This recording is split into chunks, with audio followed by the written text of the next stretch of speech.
Yo, yo, yo, yo, yo.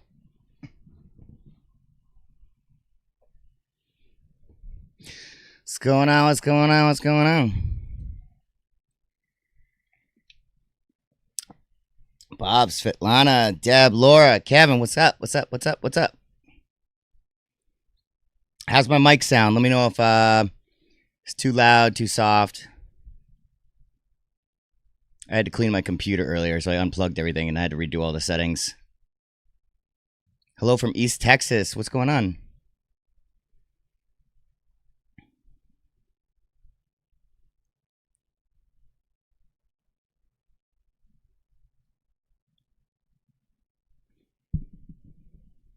Barely awake. Mic sounds good. Okay, good.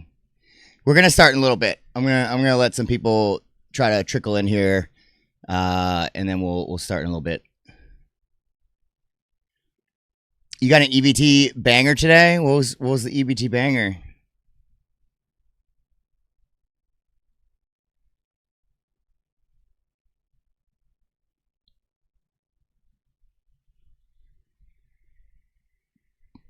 I just woke up from a nap.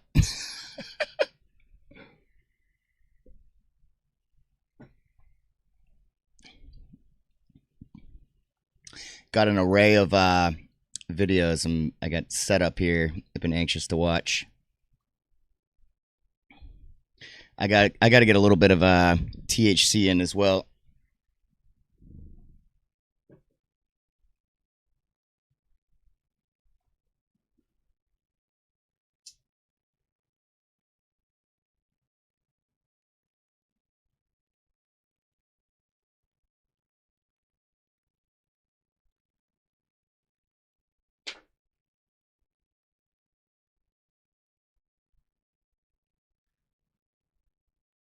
$19.04.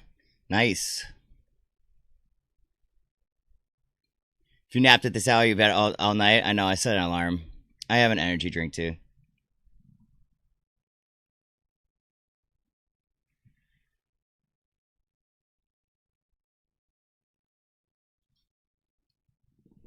Hey, what's up, Complex? I'm gonna start in a little bit. Just kind of hitting on this little thing over here, and then waiting for people to come in. We're gonna start watching some videos.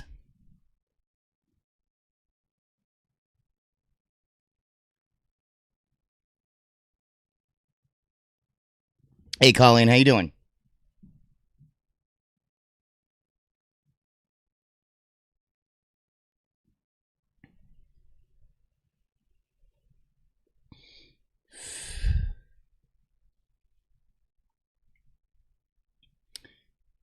Is that the first full month, Amanda? Congratulations.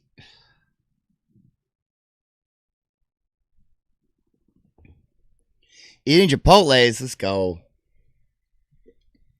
I ordered a large pizza earlier. I ate the whole thing and then took a nap.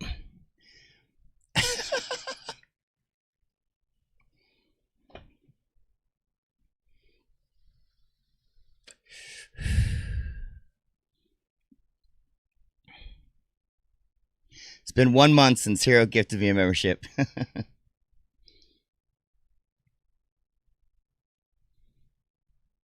Nice knowing y'all. Ditto. All right, I'm going to give it like 1 or 2 more minutes here, and then we're going to start watching some videos. First video is kind of fun. It's going to see how smart everybody is.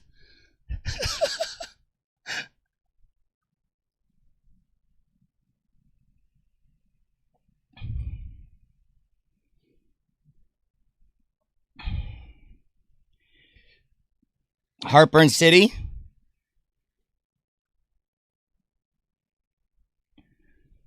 I got that covered. I got that covered. You already know.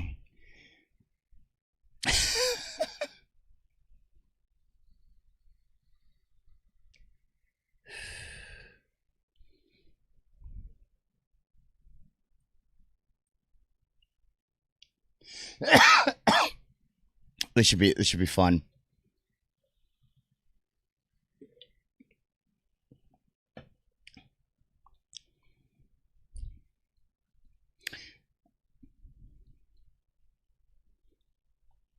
It was good pizza. I like Supreme Pizza. All right.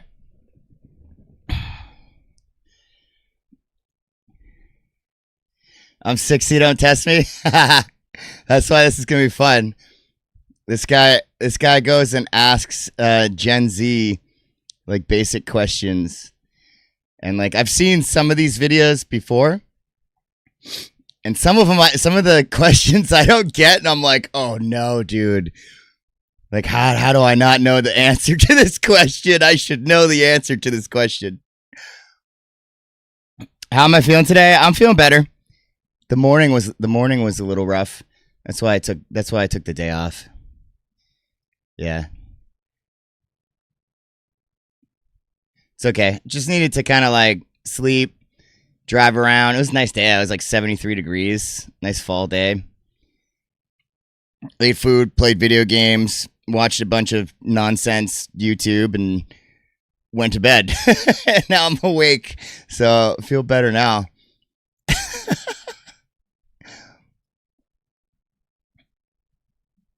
You were watching DoorDash Diaries, guys. Like, is that the? Hey, Lisa, is that the That's like the English guy, right? The English guy on like his like moped thing. Hey, there's Gator. What's up, buddy?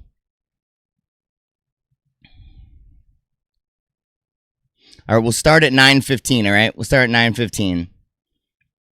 Just so I give like some people a chance to get in here if they want to.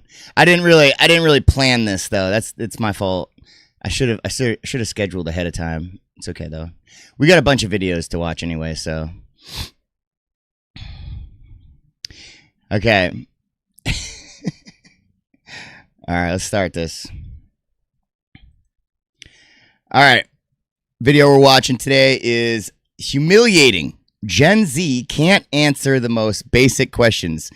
Now, I thought this would be fun to watch with the chat because I've seen some of this guy's videos and other videos that have done similar things, and sometimes I don't know the answer to the question. So it will be fun to see if I'm dumb as this guy's saying that these people are. So let's figure out what kind of questions and see if we know the answers as well. Do you know how many stars there are on the U.S. flag? 52. It's 50, right? It's 50, right? I think it's 50. Yes. What state is Utah in? Utah is a state, right? Is that what the quick trick question is here? Michigan. Yes. You know what state Utah is in? Dude.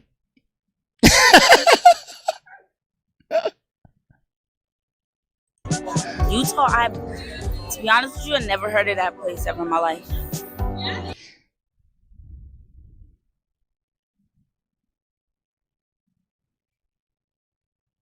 She's never heard of Utah? Not once in her life has she heard of Utah. I live under a rock. Can you name 3 countries besides the USA? I suck at history. I was like, my worst subject. Would you like science? No. Any three. You know. Oh my god. Country? Oh my jeez. This is terrible. Oh my god. Country. Wait, besides the US? Yeah. Huh? Ah! I'm sorry, I can't. All right, it's fine. I can't do history. I can't. Do you know how many dimes there are in Oh my god. At least she realized. At least she realized immediately, like, oh no. Like, these other people are, like, semi-guessing and, like, think they might know the answer. That girl was like, nope. I'm screwed. a dollar? Make up $1. A dime is Wait, 10 what cent or what did he ask? How many dimes make up $1? Oh no, dude. Oh no, dude. Wait a minute. So then how is this? So she's never had a job in her life. Right? That's what that means. She's never had a job in her life. She's never had to give change back to somebody.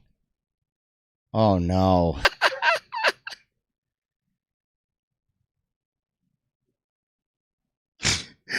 Oh my god.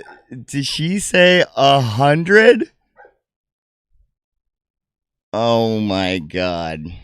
How many continents are there? 3. Continents? Yeah. Yes. Do you know what?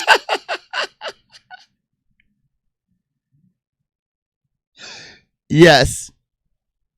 Yes. Yes. 2 countries border the U.S.? Bro.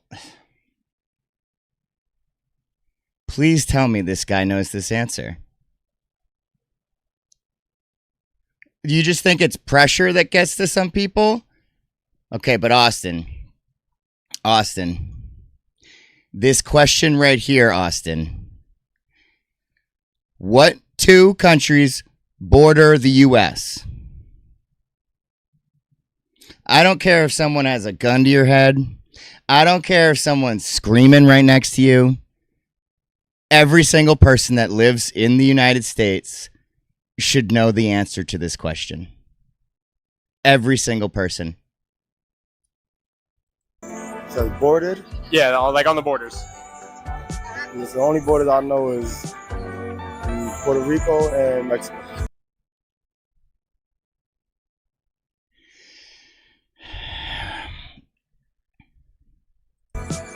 Yes. Who fought in the Civil War?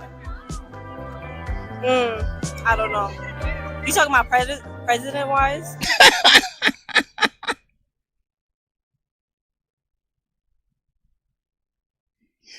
What does that mean? President-wise? Wait.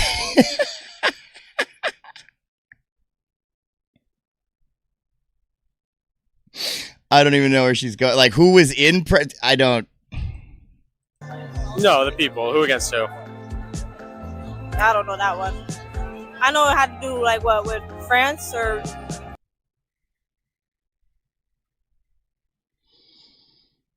Oh boy. France and I don't know the other one. France and who? You're close. This shit France pisses and you British off. are the same thing, right? Yeah. So, damn, I don't know.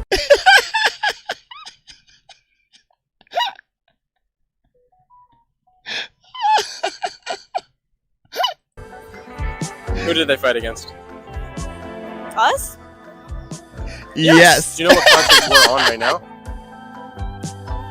Dude, stop the cap.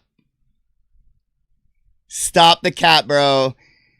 If this guy doesn't know the answer to this question. Oh my god, please tell me. Please tell me you can answer this question, bro. You got look, you got little diamond earrings. You got like a little fancy hat. You're all into the culture. Look at you. You're all fly with your bag. I mean, look, dude, like you are living life, man. Where are you living life? Where are you buying those articles of clothing? Where are you living currently? Do you know who?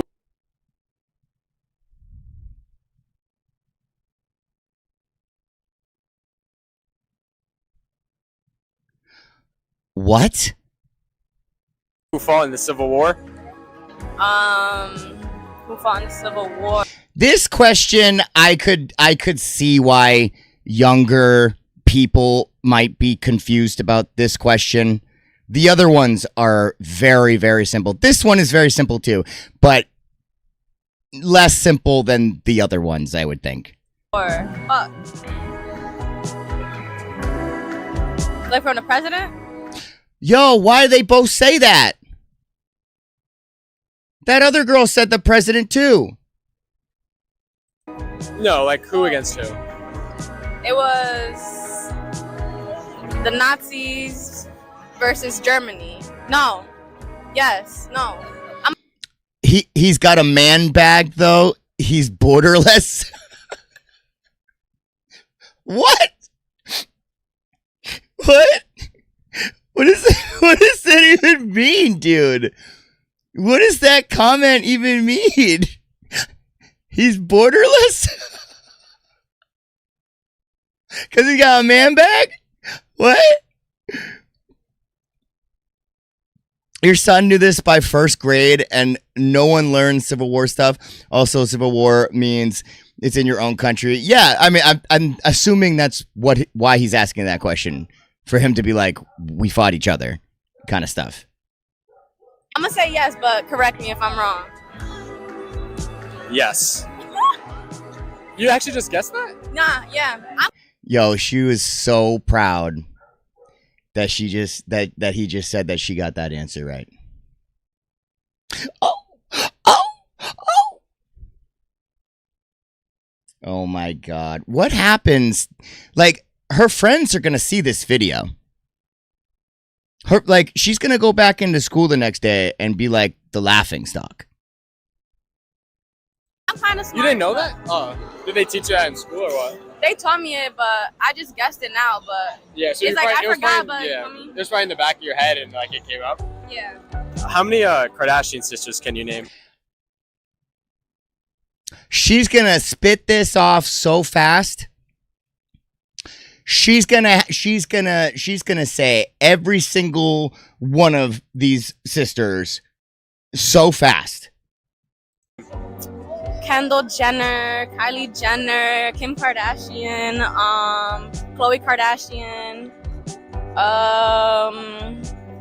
Kourtney Kardashian. Is that all? That's all. Yeah, that's all of them for sure. Smart. Yeah, dude. She's so smart. She's so smart. She's so smart. You see her? She's so smart. She got all the Kardashians. Easy work, baby. Easy work, baby. You're a genius. How many seasons are there? May, June, July. Would you say, Luke, who couldn't, though? That's important. I didn't know all of them. I know, what's like the first one's, I don't even know the first one's name. I know Khloe. Oh, Kim. Kim's the first name. Khloe and Kourtney and Kim. I don't know the other ones. What is this? How many seasons are there? Oh, no. Oh, no. August, September, October. Yo, she's saying the months. And she's not even saying them in order. She started at May. Wait, May, June, July, August. Why did she skip the beginning? December 8? No, I'm sorry, what'd you say? I said 8.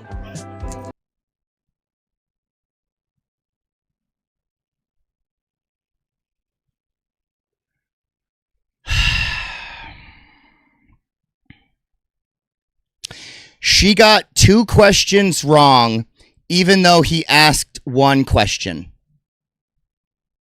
He asked, how many seasons are there? She counted the wrong amount of months that there are. Got that wrong, and then also got his question wrong.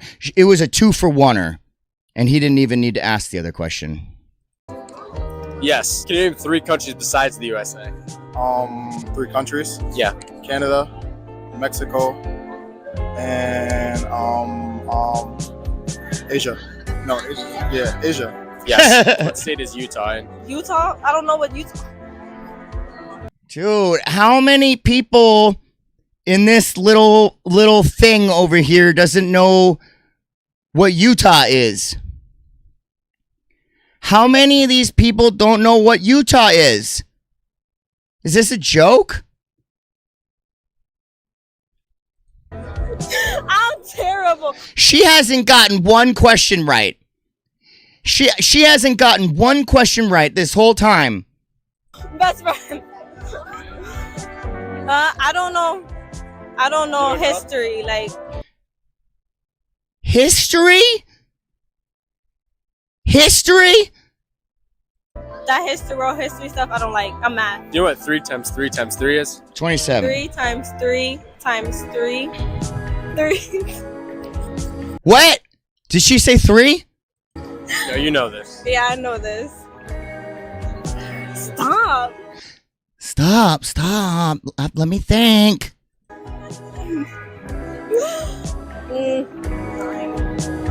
Hold on. I would love to know when she's looking up and thinking in her head. I would love to know what she's thinking in her head at this very moment. Because you know she's not doing some kind of like brilliant calculation. I would love to know, like, is she thinking about what she's going to get for lunch? Because she doesn't know the answer. Nah, because that's supposed to be a trick. That's supposed to be a Trick question. Ha! Almost got me. Almost got me, my guy. Almost got me, my guy. That's a trick question right there. thing. Almost got, like right here. Right here. What is this guy thinking right now in his head? I would love to know what this guy's thinking right now in this very moment.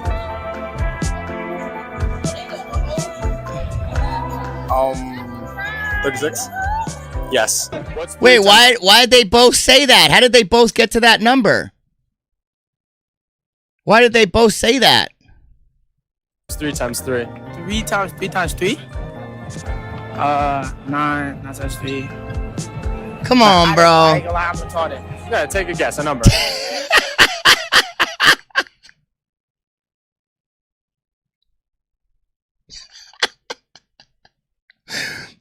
This guy didn't even he didn't even pretend. He didn't even look at him. Look at him. He didn't even pretend. He just straight up said, "Nope." I'm not gonna repeat his word, but he just straight up said it. Nope, sorry, man. Like 36? Yes. Yo, why did all three of them say 36? Whoa, why? How do you even get to 36? How do you even get to 36? 36 is 3 times 12. But how do you get... I don't understand how the math, like, all three of them got it wrong, but all three of them got the same number. Man. What's 3 times 3 times 3? Come on. Come on, you got it. 12. Yes. Yes. So close. So close. So close. Yes. Do you know what continent we're on right now? No.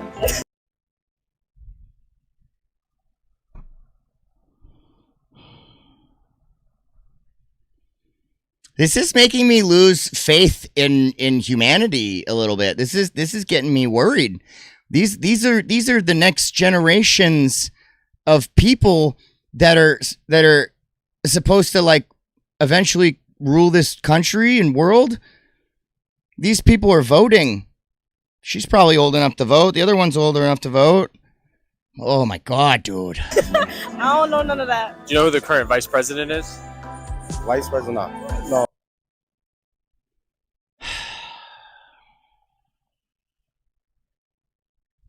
Yet he's gonna vote for her. Just saying. I'm pretty sure. He doesn't know who it is, but he's probably gonna vote for her. He's voting for her, and he doesn't even know that she's in power. That's probably what's happening. Okay. In all fairness, this is probably the hardest out of all the questions that he's given so far. I think that this is more of a trick question than any of the other questions. It's kind of like how Utah is a state, but... Dame un segundo, I gotta think. Yeah. This is a tough one. It is actually, for them, this is a tough one. He's right. For them, this is a tough one. Is it Los Angeles? I feel like that's so wrong.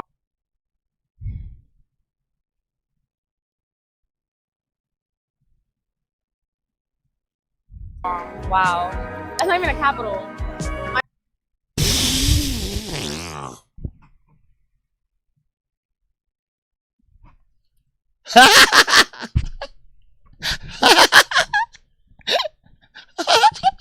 dumb ass. Capital of Chicago. I really don't know that one. No. No. I need you to open that door right now. What language do the people in Idaho speak? What? Like,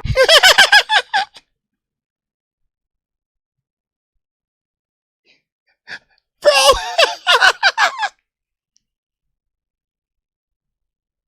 She goes, what? like the language, the people who live in Idaho, what do they speak? Do you know? Hell no. I don't know. What? Japan? Do you know how many? What? What? Did she say Japan? Japan? She said Japan? Presidents we've had so far? Oh, I don't know this answer. What is it? It's 46. We've had 46. This will be the 47th, I think. I don't know. I don't even know if I know this. Oh no. No, like Around how many? 11? Oh boy. 10? Yes, around there. How long is a quarter of an hour? 25 minutes. God, dude. No. Why? Why? Dude. Oh, it's time. You can't even tell time? Yes. You know what two countries border the U.S.? You said what two countries? What? Border? Mexico? I don't fucking know. Mexico and Yes. I don't know. Yeah. I forgot. Oh, Yes. almost. How many dimes make up $1? How many dimes? Yeah. Oh my god, we're doing math now?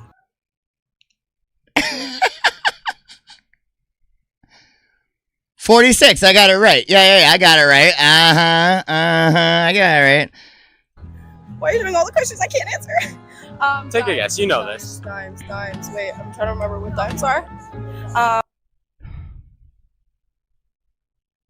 Trying to remember what dimes are. Wait, $1? Yeah. Next question. How many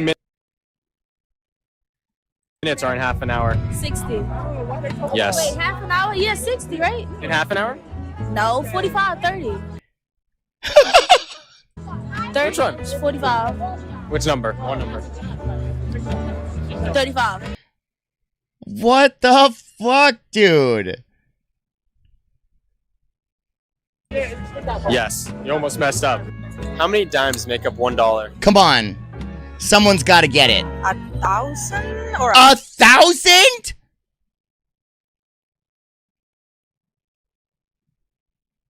What do you mean 1,000? What do you mean 1,000? Why are you just naming numbers for no reason? 1,000? 100? 100. Yes. What year was the U.S. founded? Oh no. Oh no. There's no chance she's gonna know this answer. I don't even think I know this answer. 1776? Is it 1776? I think it's 1776, right? July 4th? 1776? what year? Yeah. Oh, you lost me with that one. Around what year? You know this. Around what year was founded?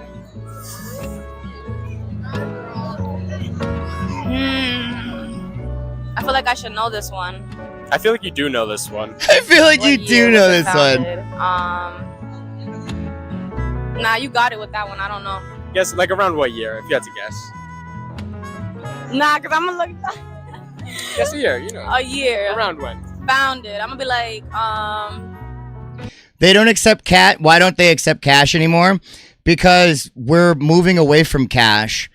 Bitcoin and stablecoin and things like XRP are going to be vastly adopted by every single organization there is. BlackRock already has billions of dollars in it, along with all the other companies. nothing is actually paper. The money that we have right now is not actually worth anything. Gold and silver, precious metals are worth stuff. And you can also buy the stock of gold, which represents gold. So you're basically owning gold, but only that stuff is going to have value. Paper money is not going to mean anything later. Eventually. 1995. Yo. Did she just say 1995? So she thought if this is 2024, that she thought 29 years ago is when the US got founded. I'm going to be 39 this year. Where was I when I was born then? No. 94, 95. 95. Yes. It was 94. Oh. Yes. Do you know how long a quarter of an hour is? A quarter of an hour, that's 25 minutes. Guys, one of these people has to get an answer right. And like it's like these same people are getting multiple answers. It's not like he's like finding one person to get answers right, to getting answers wrong. Like these guys he's asking these people like multiple questions and they're getting multiple questions wrong. Yes. How many seasons are there? 5. Wait, spring, right? That's seasons. Spring, summer. Hey, winter, here we fall. go. Someone's finally getting Fall. something right. Spring, summer, winter, fall. If you're driving 60 miles an hour and you've been driving for 1 hour, then how far do you travel? I don't know. Like 60 miles. I don't know. What's a guess? That's too much of a trick question for these guys. Come on now. Come on now. They don't even know they're in the US. You can't be asking them what 60 miles per hour is. They probably don't even have licenses. They probably couldn't even pass their driver's license. You mean that to get your driver's license, you have to know what state you live in. You have to know like basic questions that they probably couldn't get. So 30. 72 miles? Wait, that's not even close to the answer. Don't be messing around with me, Luke.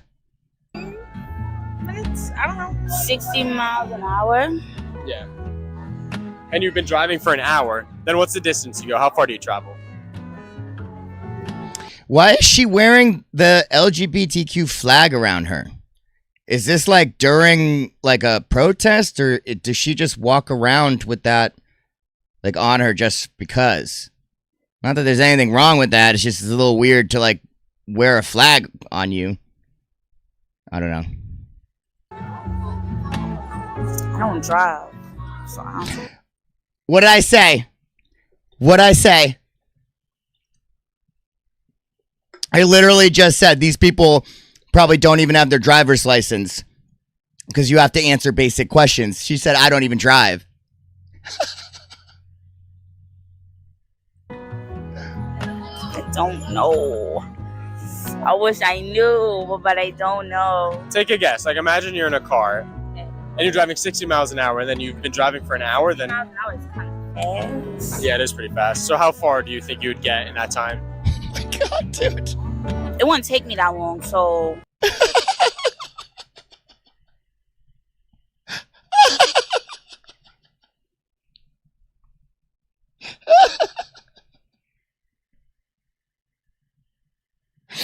It says how long it will take you in the question. If you've driven for an hour.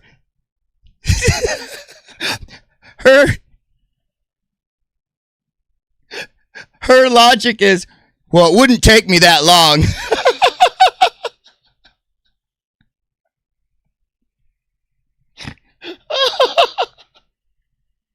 Oh my God, like- dude. 20 minutes? Yes. Do you know how many stars there are in the US flag? 50. Dang, okay. Around how many? 50 and 13 stripes. The stars of the states, the stripes of the colonies. 15, 16. Yes. 15. I don't know. 15 or 16? Yeah, 15. Yes. How long is a quarter of an hour? Like 30, a half an hour. That's 30 minutes, right? Yes. When do they celebrate the 4th of July in England? I don't know.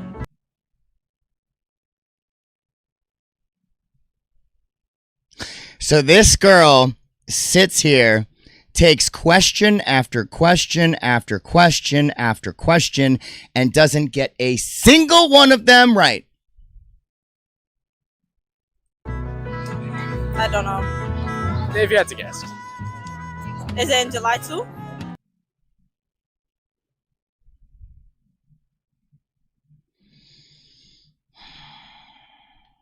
Yes. Yes. Nice. 2 days before us. Do you know who fought in the Civil War? You know who fought in the Civil War? Yeah. People. Yeah. She's not wrong. She's not wrong. There were people fighting in the Civil War. You know what? I think this is the first answer anyone has given that technically they're right. Technically they're right. The first one. You got me there. If you were born 10 years ago, then how old would you be today? I've seen this question on other videos. No one ever gets this question right, and I never understand how they don't get this question right. 10 years ago. I don't know. I'll be like 14.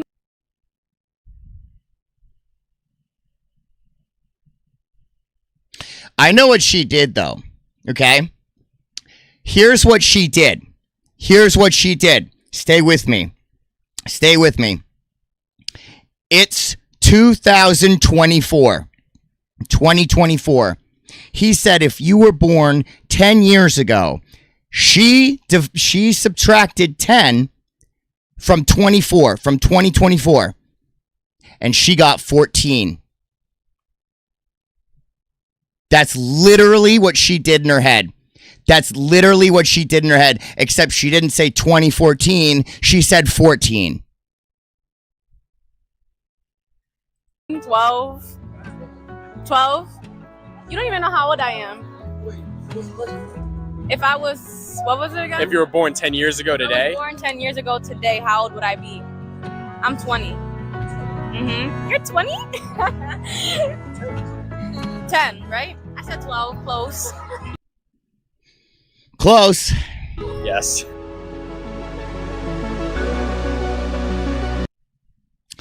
I thought that was a good video. It's by Felice Talks. Anyone ends up watching it, make sure to give him a sub, like.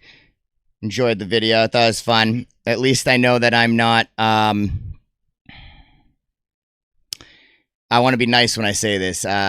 Information challenged as far as those individuals there. I'm glad that I know some basic some basic information that I think that all citizens should probably know. Most of those questions, at least. But it's a little frightening. It's a little frightening in the direction that we might go. Anyway, we'll see you in the next one. All right. That was fun, right? Okay. This is going to be a fun one, too. Hold on.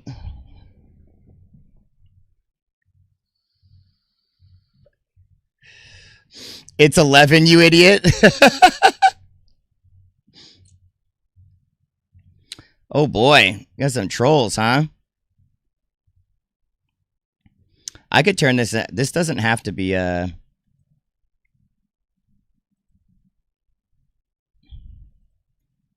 open chat. I don't think I can switch it from YouTube, though. I mean, from OBS. All right. Next one. All right.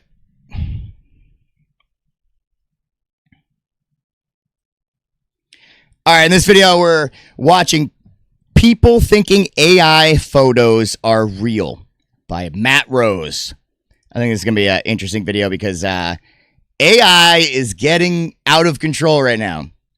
Like, there are some photos out there that if you didn't know better, like, you'd have to really look at like small little details to figure out if it's real or not. And that's coming from like someone that works in tech myself.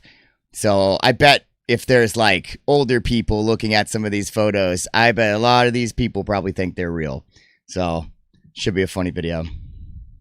Painted this smiling face emoji, but no one appreciates it. Wait. All right. Can we notice what's wrong? Can we notice what's wrong with the photo?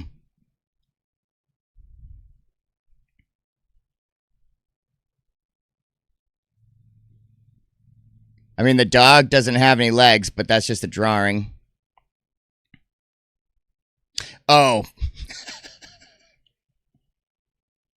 The hand at the bottom, the 3 hands. Expensive face emoji. Lovely work. Well done. Susan, she has 3 hands. Susan's not alone, though. On Facebook, there's been a recent surge in weird groups posting AI clickbait, usually of some bizarre, cutesy animal scene. Dude, look at how amazing this looks, though.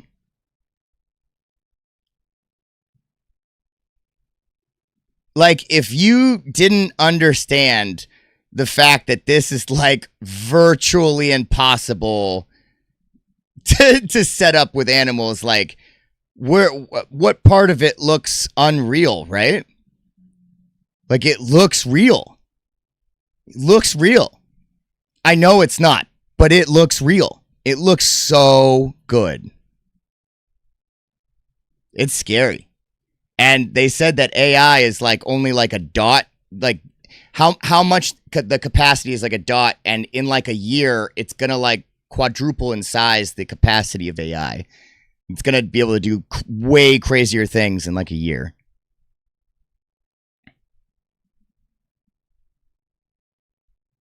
Oh, you couldn't see the bottom?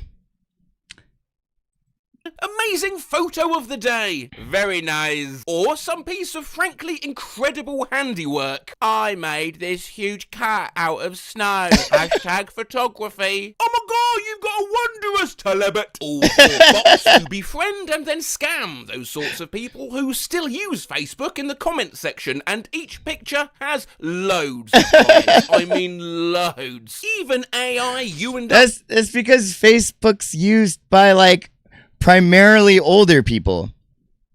Facebook was like one of the first ones after MySpace. They couldn't use MySpace because MySpace was too hip.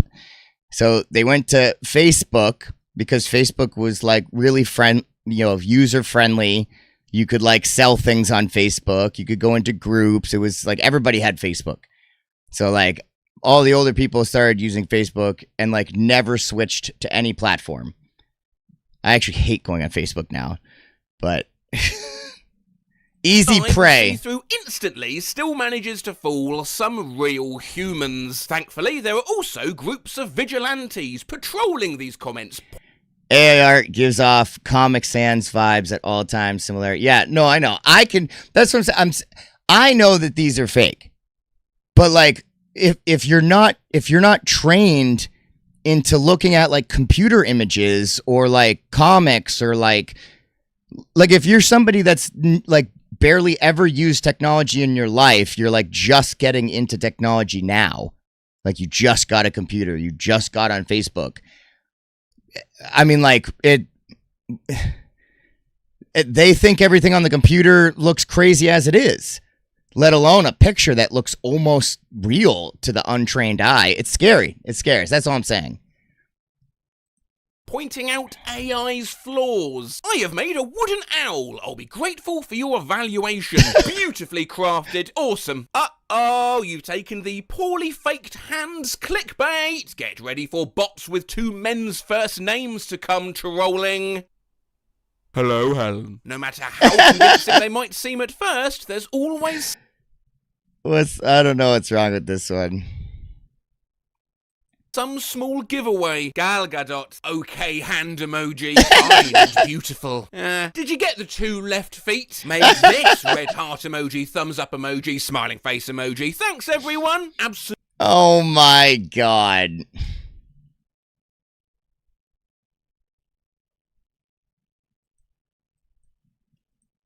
Smiling face emoji. Thanks, everyone.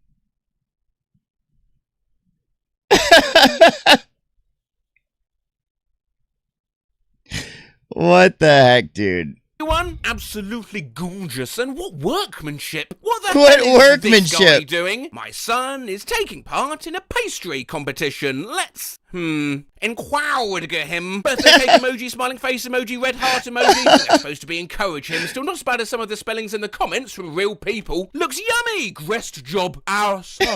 Very butterful. Ah yes, of course with the famous apple berry. Wish I had a cake like that when I turned 1.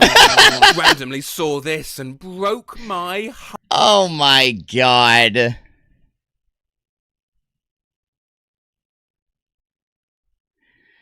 Like, look at the car. Like, Heart, a broken heart emoji. Hope someone saved them all. Me too. Brought Tim.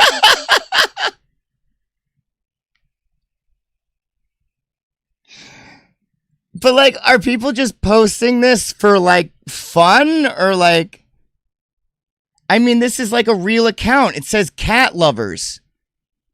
It says cat lovers at the top. Here's to see this. Tag yourself! I'm the crazy little kitten being carried in the kangaroo pouch the mum cat has for some reason. And the number plate. Beautiful pencil sketch of girl rescuing homeless kittens. Very talented. God-given talent. Satan-given talent. You got a cat in a pot. Made it with Satan-given talent. You got a cat.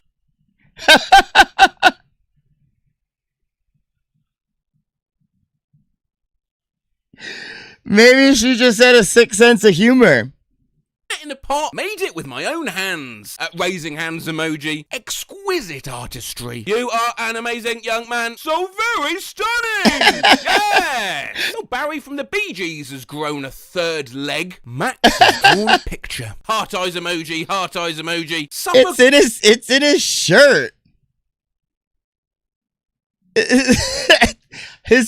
The painting is his shirt.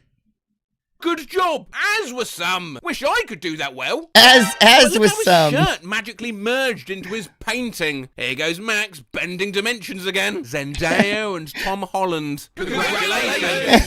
Why does he kiss like the dude from Cloudy with a Chance of Meatballs? Grandfather made a crib for his newborn grandson. Smiling face with 3 hearts emoji, smiling face with 3 hearts emoji, smiling face with 3 hearts emoji. Rate his work, please. 2 hearts emoji, 2 hearts emoji, 2 hearts emoji. Totally excellent. A. That's awesome. What a great job. I'm sure he dreams about angels in his new crib. Or maybe. Should we have a look at him? Wait. Oh, darn it. The fuck? Oh my god. Dude, that is so disturbing.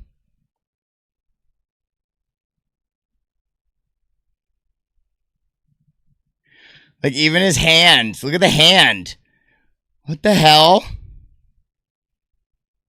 are you looking at? Lol, I just got a Facebook warning for posting a threatening phrase. Still, not as bad as crib made for my granddaughter. Amazing. Beautiful. What the fuck?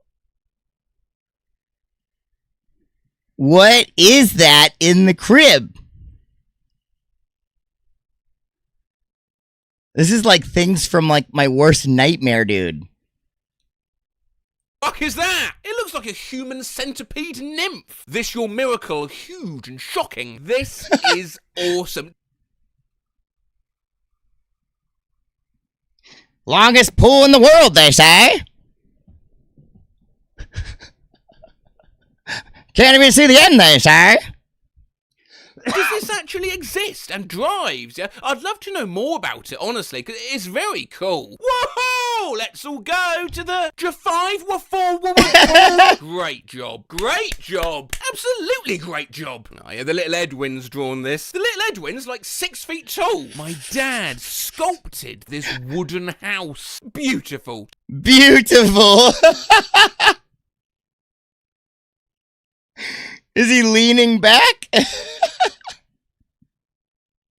Do you need an ambulance? Kate Winslet and Leonardo DiCaprio from movie Titanic, 1998 through to 2016.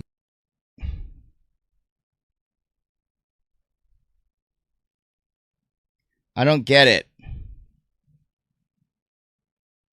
Is it this eye down here?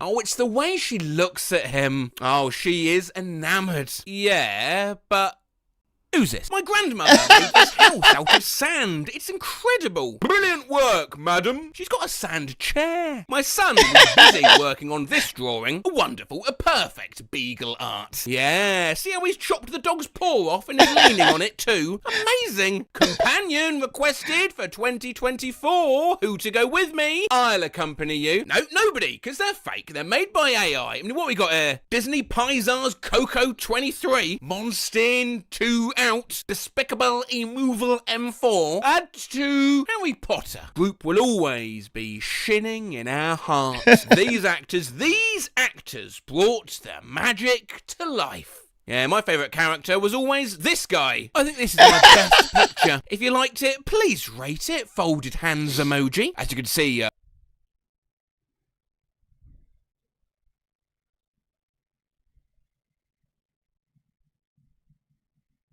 I can't see it. I know it's fake, but I can't see what he's going to point out. I know it's fake, but I can't see what... A quick sketch of Jesus. Beautiful, beautiful picture. Contact information, please. Yeah, it's just... Oh, it's nothing. It's just exactly like... Good morning. I see that it says Mitsubishi. It doesn't actually. It says Mitsubishi. Go on, though. But is this new or old? It's a vintage design and build. Yeah, how can you turn the wheel It's vintage. to change direction, you Wow, beautiful Rolls Royce crown. So wonderful. Price, please. I love the writing's reflection in the water. Of course, the words Rolls Royce reflected is still Rolls Royce. My little girl has made a donkey for the contest. Great job. Oh my god, dude. What is this?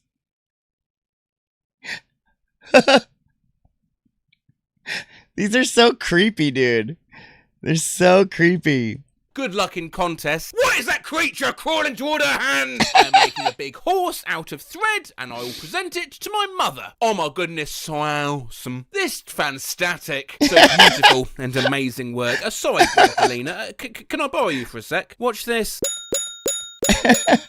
What are your plans this weekend? No. Thanks to a discovery by legendary trader Tom Busby. In fact, that reminds me, I saw this. It's time for one of Matt's criminal life hacks. Wear extra fingers, so photo/video. That's such a good idea. That's so crazy that, like, I know that this is a joke, but, like, we're at that point in time right now where, like, legitimately if somebody did this and you had a photo and you couldn't tell, like, the difference, and you're like, oh, well, yeah, that's probably fake. Look, it's got an extra finger on it. That's crazy. Video evidence will be inadmissible, as it will appear to be AI generated. It's Christmas time! Join for more fun doggo stuff. Tree, paw, paw, paw. Oh, that one dog at the bottom, all done with the photo op and trying to sneak away. What the hell, dude? It's got, like, hooves. What is this? Look at the faces of the dogs, too. Like, look at this one. What is that? That's not a dog. That's like a lemur. It's like a monkey down here. I think it doesn't have a head at either end. AI. Concentrate, Craig David. My daughter drew a self-portrait. Great job. Lisa, I hope you don't mind us becoming friends. If you don't mind, kindly send me a message and let's get to know more about ourselves. Lisa, it's AI-generated crap. Also, that's not a self-portrait. Made it with my own hands for raising hand, smiling face. Amazing work. You're very talented. Wow. Hibiscus emoji, hibiscus. That's not a self-portrait. Emoji, open mouth emoji. I'm impressive, red heart emoji, with your ideas on Facebook. You have a good sense of... Oh, sharp, he's not even holding the brush! Like, beautiful military, ready for work. Red heart, okay hand. With my job, the AI buster groups were spoilt. What is this? Why did somebody even make this? Like, what are these pants? Why did it even make the pants cut off like this? Like, are they eating like Chick-fil-A in Vietnam? There's rusty houses over here, and they're eating takeout food in half pants. This is such a weird photo. For choice on this one, I mean... But, like, somebody has to put that into an AI generator. They have to be like, yeah, put, like, 4 Asian chicks, have them sitting down in army clothes, but make sure some of their legs are showing, but not all of their legs. Make it kind of look like they have pants, but not like full pants. And make them eating Chick-fil-A, but in the background, make sure to show it's like a really poor neighborhood with rusty hooves, roofs and stuff. And but they're not poor at all. They're nice and clean, and it's a really weird setup. The tactical pants are great. It's the eating a hamburger through a straw for me. It's the hand cup for me. But of course, these still didn't stop others from, hi, baby. Very nice. I love you, girls. Yeah, she's not real. This picture is AI generated. What? My son's made this. You are a very talented. Don't stop. Go for it. There's a fake AI generated by computer. I mean, disabilities are sometimes a blessing. It is equal parts fascinating and it's just a disability. It's fine. He's got a third arm. It's okay. It's just a disability. terrifying, the extent to which people will unquestioningly believe and defend whatever is thrust onto their feeds, even trying to gaslight themselves. On this day in 1864, the world's longest battered sausage was displayed on the streets in London, measuring 150 metres long, 2.5 metres wide, and weighing over 500 tons. Yeah, I remember reading about this. Mate, the people have no heads. Truck of the year. Wow! Yeah, this truck passed Johannesburg, South Africa this morning. There's a fucking plane.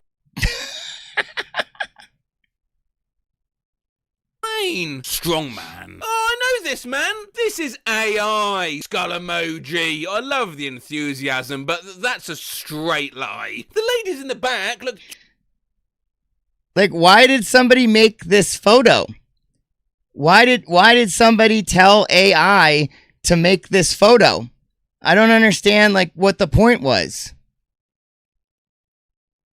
12 months pregnant. Seriously, there's nothing that some people won't believe. Is this photoshopped? No. Why'd she do that? All I know is that she went to Africa and flew on her private...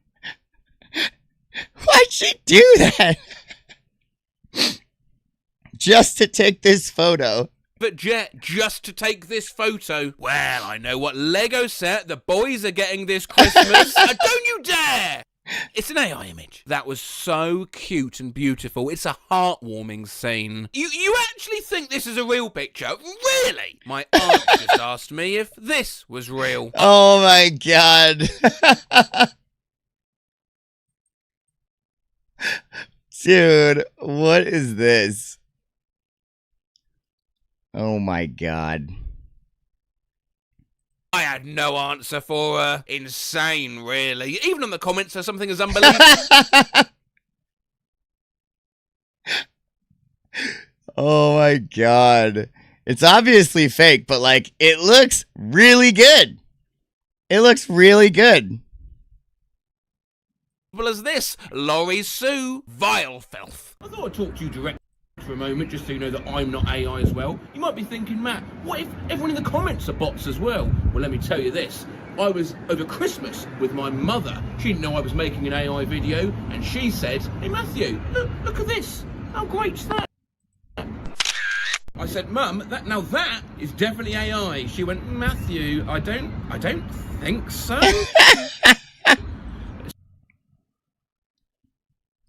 I don't think so. Still not as bad as some of the shit on that group. Did this really happen, or this some kind of pic? Oh, honestly, it's enough to drive you completely mad. I can't deal with this anymore. Look. How do they not know? Look at the fucking pencil! All right, well, that was good. It's a good video. Do you know how many stars? Wait, where did it go? Painted this. It was by Matt Rose. People thinking AI photos are real.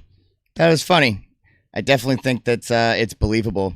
100%. I know a lot of those comments are probably bots for whatever reason. Maybe to like convince other people that the photo is real.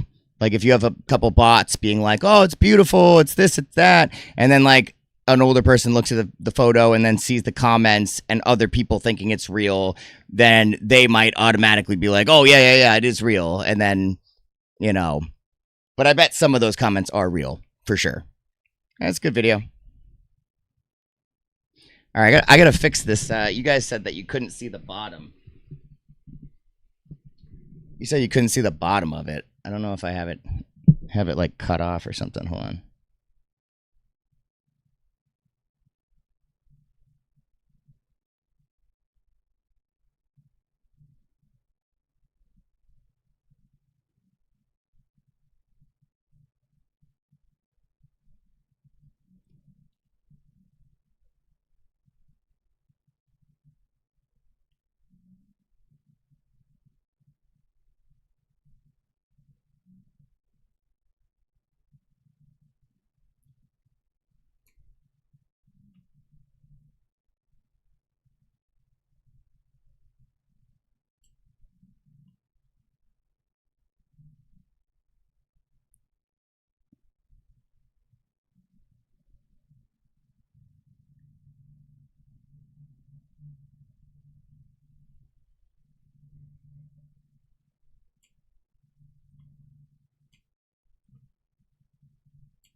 Okay, I think that's fixed. Maybe. Yeah.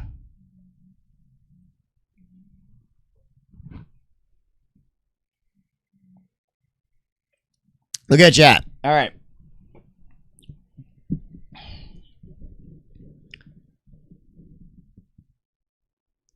People can't even spell time sign. Typos are funnier than the pic.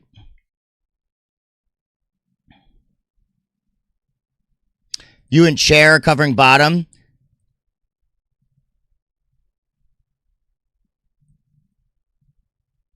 Should I be like this? Is that better?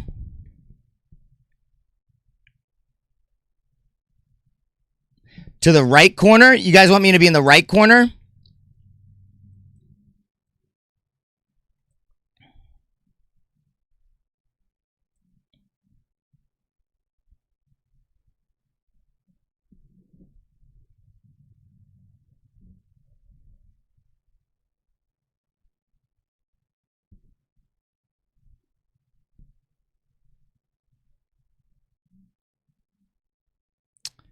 I just need to figure out how to...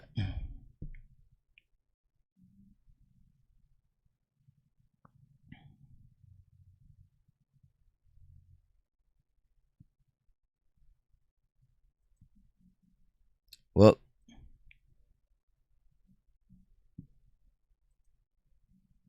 That's not what I was trying to do.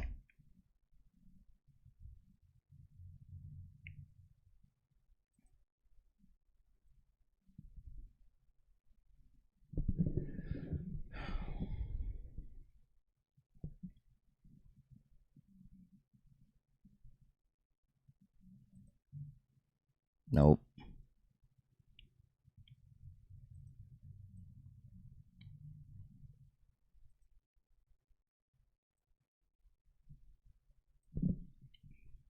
All right.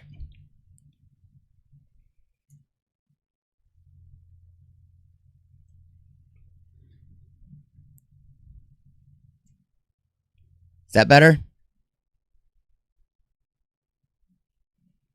Okay.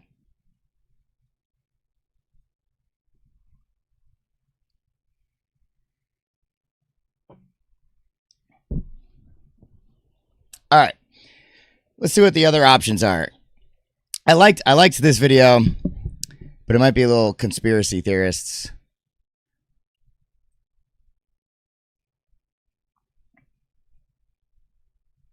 We could do another Gen Z question, but this is a different guy.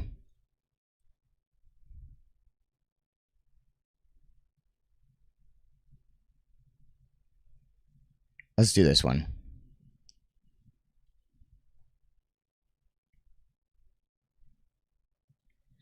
All right, next video is the most horrifying PSA videos by Papa Meat. By Papa Meat. Welcome back to the Papa Meat channel. How you doing? How you doing? Come on in and sit on down because today we're talking about PSAs. Public service announcements. Service announcements. More importantly, children's public service announcements. I think we all are afraid of our children slipping, getting hurt, abducted, eating something they shouldn't, and the only way for them to digest this sipping on Clorox information is in video format. And today we're going to be talking about a very strange, albeit fascinating children's PSA that happened overseas in Great Britain back in the 1970s, eh? When, you know what, telling the kid, you just had to be a little more blunt with it. You had to traumatize children back then. That's one thing we don't have now is we don't have traumatizing media. Sometimes, like let's say if you needed to warn a child not to play near a power line, you would make a following video that maybe goes like this. Go on, get it. Oh my God. Go in there. Oh, go on. There's a gap down there. Oh, that's just perfectly placed on it too. It's just like so inviting. Do you guys remember this? Do you guys remember this? I not like this exact commercial, but I remember a lot of weird PSA commercials back in the day. Do you guys remember, like, it's 10 o'clock. Do you know where your children are? Like, even that, they used to, like, do that all the time because this was, like, before the internet was really, like, a thing. So, like, everybody watched TV. Nowadays, like, almost no one watches TV. Like, a lot of people don't have cable. Like, I don't use cable. I use the internet. I can watch whatever I want. I have any streaming service, YouTube, whatever you want. But back in the day, most people would have like one TV and they'd all like watch TV together. So like doing like a PSA announcement, like it's 10 o'clock. Do you know where your children are? Like every single person knew it. Like you'd go into school and everybody would repeat it. Too. We're just on this fancy shaped pieces of Hey, metal. Colette. Come on in. State Farm wanted to charge No. $180 a month. That's more than my car payment. Oh my I use goodness. This site, there are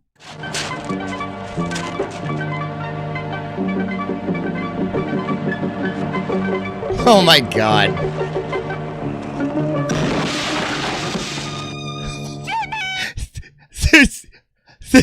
They straight up showed the kid being electrocuted.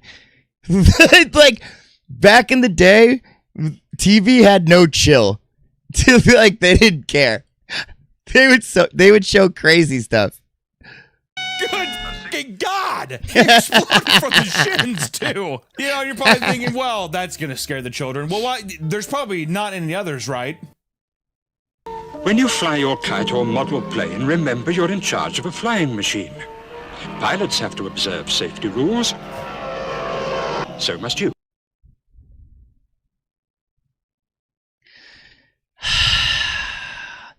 Is this kid about to get sucked up into the jet's propellers here? Or jets? The amount of kite flyers who probably got electrocuted or exploded must have been, catastrophically huge, right? Have you ever seen anyone unironically fly a kite? That has to be a thing of the past, right? At the beach? Okay. That feels different than just being like in my backyard. Probably gets people blown up for the fucking shins. Whoa, no! Dragon. I like his buddy just running away. What did I do? He's Kevin this afternoon with all those. So must you. The amount of kite flyers who probably got electrocuted or exploded must have been, catastrophically huge, right? Have you ever seen anyone unironically fly a kite? That has to be a thing of the past, right? I was gonna say, I love flying kites. If you get like a really cool kite, it's really fun to fly a kite. Beach? Okay. That feels different than just being like in my backyard. Probably gets people blown up for the fucking shins. Just don't start forest fires. I remember don't yeah. He's still a thing. If you go to the west, they have Smokey the Bear like signs that say chance of they have it in the state even. Like, and he'll hold a sign of saying like what chance it is for forest fires to start and give you a little bit of a warning. But yeah, I remember those PSAs. Those were good. Or nylon can conduct electricity, especially when they're wet. Yeah, Smokey the Bear. Oh my God. Watch out!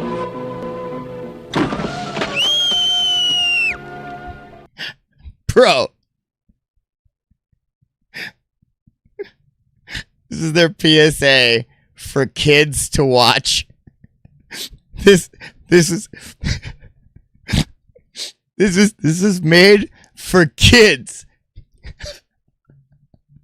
This is what they did back in the day. They're like, listen, just make a video to scare the shit out of them. They'll never want to fly kites ever again.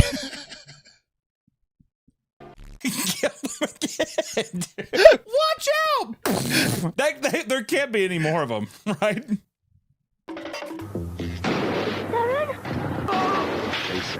Does he have suspenders? Okay. I think so. Right, moving on. Or maybe you just want to have a video talking about how teach your kids why you need to wear a seatbelt, right? Timmy, I'm gonna teach you know how we're in the car and mom drinks a lot. Oh no. Mom drinks a lot and you have to buckle up in the back seat. If you don't, this is what's gonna happen. Press play, Michael.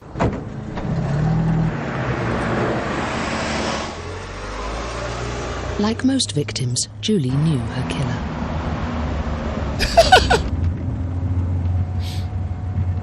It was her son.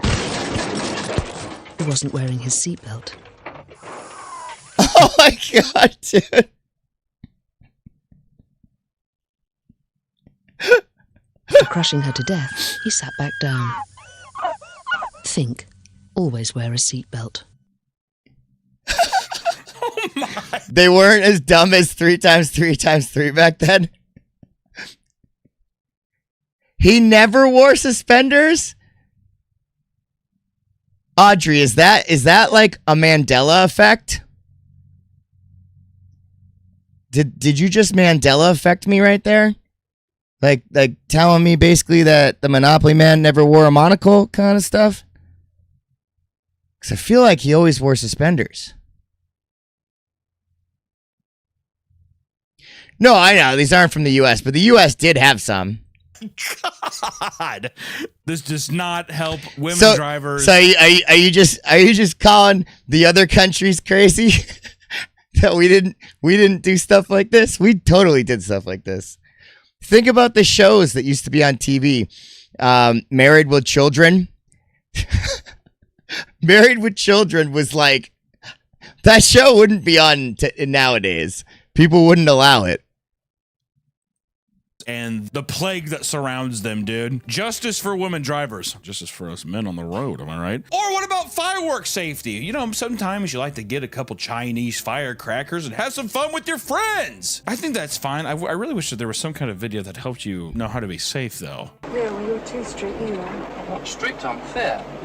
Not out giving any arm, is it? Wait a minute. Who's lighting that right now? Is he lighting that in the car? Yeah, you can't hold kids back though. saying I'll be Wait, what? I'm sorry, Hunter. Is something funny? saying there's such a thing as discipline. Fair discipline. Stop. If you are buying options, That is a you're weird. wasting your time. That's just and a money. weird ad. I Bye. didn't even understand it. I like the kid. I like his buddy just running away. Where is Kevin this afternoon with all those Oriental fireworks, eh? That can't be right, huh? I shouldn't say that, huh? All right, anyways. Over a generation. And that's about the way it makes it delicious. Wait! I want to thank our great, dear, beautiful, unbelievable friends at Bad Dragon. Bad Dragon is the home to... All right. Very nice. Very nice. The list of public safety videos goes on and on. Any particular kind of harmful incident, the British have probably made a horrifying public service announcement video about it. But there's some that I just want to take time to talk about today that I found truly remarkable, especially because it feels so oddly specific, yet here we are, okay? On George and Betty. Oh, no.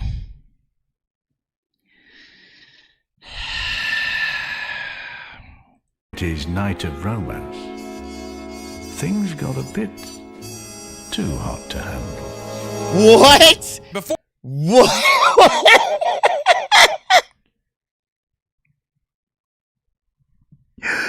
What? They got electrocuted by the electric blanket? Before we dive into these, we need to talk about a little bit of backstory to the old UK and some of the stuff that's been happening around there, eh? After World War II. I just realized when he first mentioned Britain that his Google Earth went over the Nordic Union and used the Australian flag. That was no mistake. That's funny. Britain wasn't even the frame. He banned right over it and shows the Australian flag. I'm dead. J-Crush nerd that was. Interesting. The British government wanted to educate the public on safety issues that were... Who never wore suspenders? We were talking about Smokey the Bear. Smokey the Bear. Like when you would see like a cutout of him.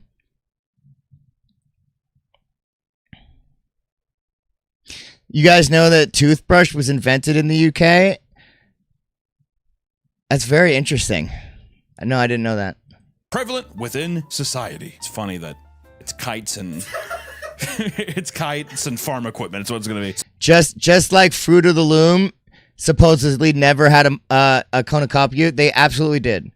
I've seen people prove that wrong. I've seen people prove that wrong before. People have like proof of that. They also have proof of the monocle from like somebody has like some of the money and like an old game of it.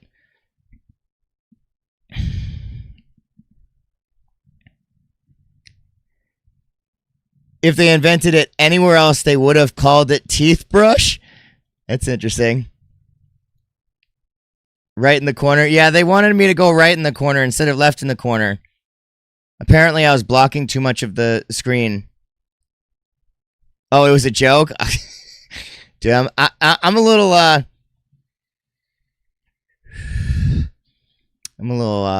yeah, slow. Meat did it again, as you read my comment. So the Central Office of Information, or the COI for short, started to produce public information films, aka PIFs. These were safety videos on how to survive a nuclear attack, protecting the environment, or not wasting water.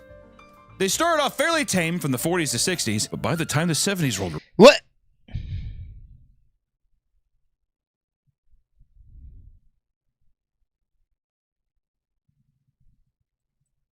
Survive a nuclear attack, protecting the environment, or not wasting water. They started off fairly tame from the 40s to 60s. Why is there a bear trap in their house? Why would you ever put a bear trap in your house? But by the time the 70s rolled around, COI wanted to throw a wrench in how the information was being showcased. Instead of just telling people safety information through boring educational videos, they decided that it would be much more effective to create brutal films and commercials showcasing children dying in various dangerous... Dude.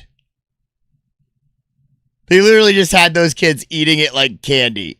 scenarios. That's a big ramp up immediately. 60s is just someone just being like, why don't you just turn off the faucet, eh? And the next one, it's a girl like drowning in a bathtub. Oh my God. The COI hired fresh film students to basically make horror films for the public to scare children into this information. I don't know if they really digested it, but let me tell you, their attention was certainly grabbed. The director specifically looked at Hollywood horror and Western films in order to imitate their styles of suspense and gore. And they're awesome, okay? They are awesome. And since these were labeled as educational films, the Whoa, what was that? directors were given a lot more freedom with censorship and were able to show much. What is that?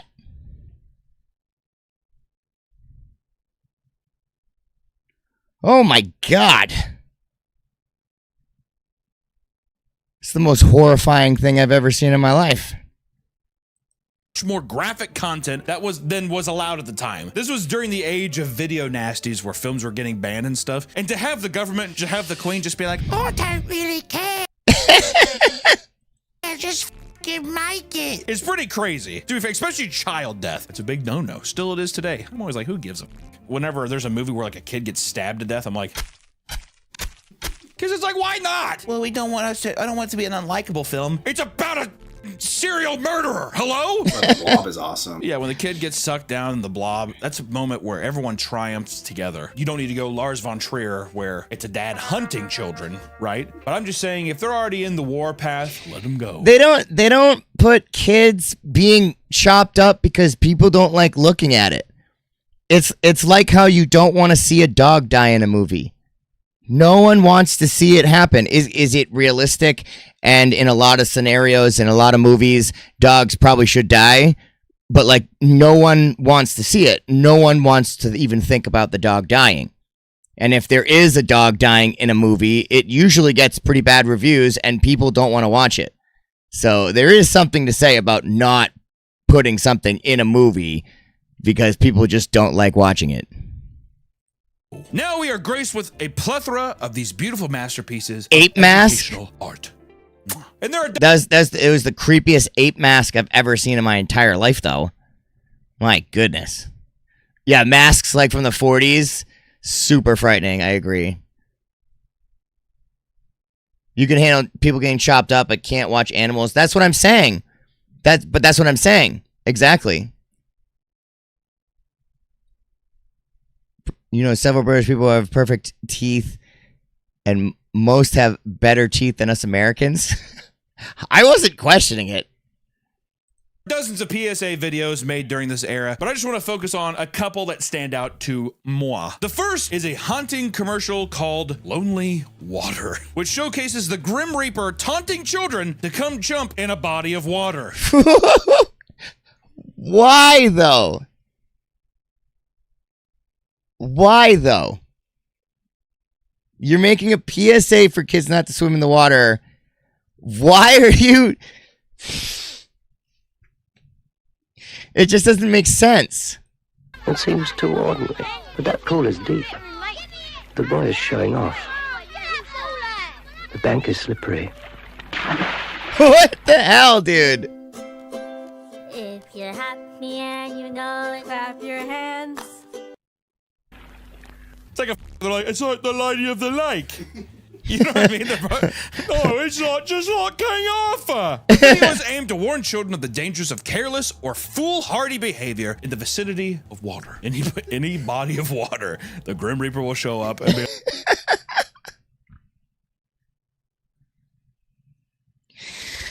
I mean, why can't the kids swim?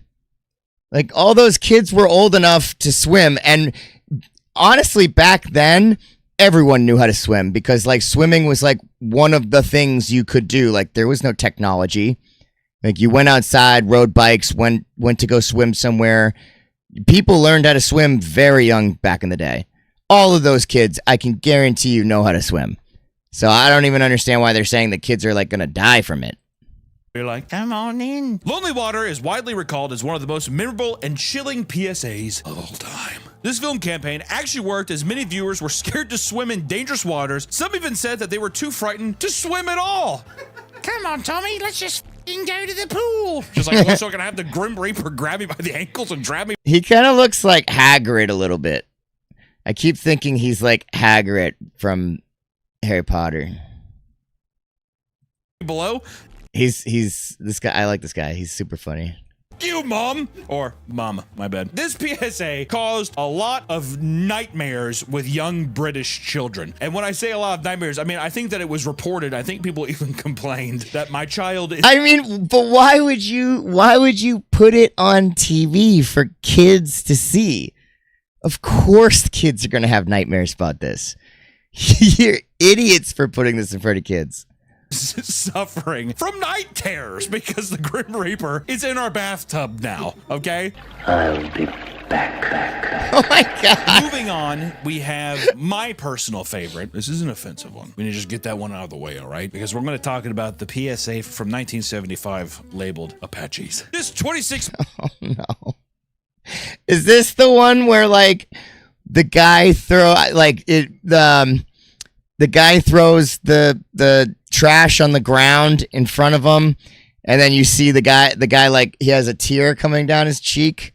I remember that one from back in the day. This minute-long film addresses the dangers of children digging around on farms. Oh, if you're a farmer no. in Britain, I don't know what you have this to have is. several children, because at least a couple. The way this PSA plays out, you're losing a couple kids, and no one seems to mind. And this PSA has been played in schools all over Britain, Canada, Australia, and even the United States. It's that. You swam and broke your nose in our pool at age 9. Oh my goodness. When I went to a pool party when I was like very, very young, and I saw older kids playing in the deeper part of the pool. So I inched my way to the deeper part of the pool when I didn't know how to swim. And then literally it was like straight up drowning, and somebody pulled me out of the pool, and I was like, all right, not doing that again until I learn how to swim. That actor wasn't even Native American. They never were back in the day. Remember, they would cast anybody for any role. Didn't matter. It didn't even matter if they even looked anywhere near what they were supposed to be playing. That infamous. It's that popular. The production value is amazing. If you put up a side-by-side of Solo, 100 Days of Sodom, and Apaches, you would not know the difference, the quality of. It's like, it looks like any other film that came out of that time. The plot follows 6 young children. They're all ages 8 to 10 years. I'm trying to think about what they're gonna do. Are they gonna get like murdered by Apaches? Like, is this guy about to literally show me these kids getting murdered by Apaches? I could swim like a fish, but it was above ground, came up from under the water too close to the edge, and busted my nose. Oh, man. On the aluminum. Damn. Years old. You have Kim, Sharon, Michael, the daft one. Michael, wearing a red band. He's daft. The Apaches never wore red. Danny, a.k.a. Geronimo! Tom and Robert, as they play on a nearby farm pretending to be Apache Indians. Just want to say it right now. Hollywood did a lot of damage to the perception of Native Americans of this country. So if that's the case, just know, blame the British. You know, this is 1975. You hear that, guys? It's the British's fault. Britain, I don't think they really give a good why. And throughout the film, the children are brutally killed on various different farming-related accidents, okay? This is not a directorial kind of like, watch out for moving vehicles. Nope, it's just kind of like, you were in the road. What do you expect? First death goes, the kids are all running around like a bunch of lunatics when Kim decides to hop on the back of a moving truck. Yeah, but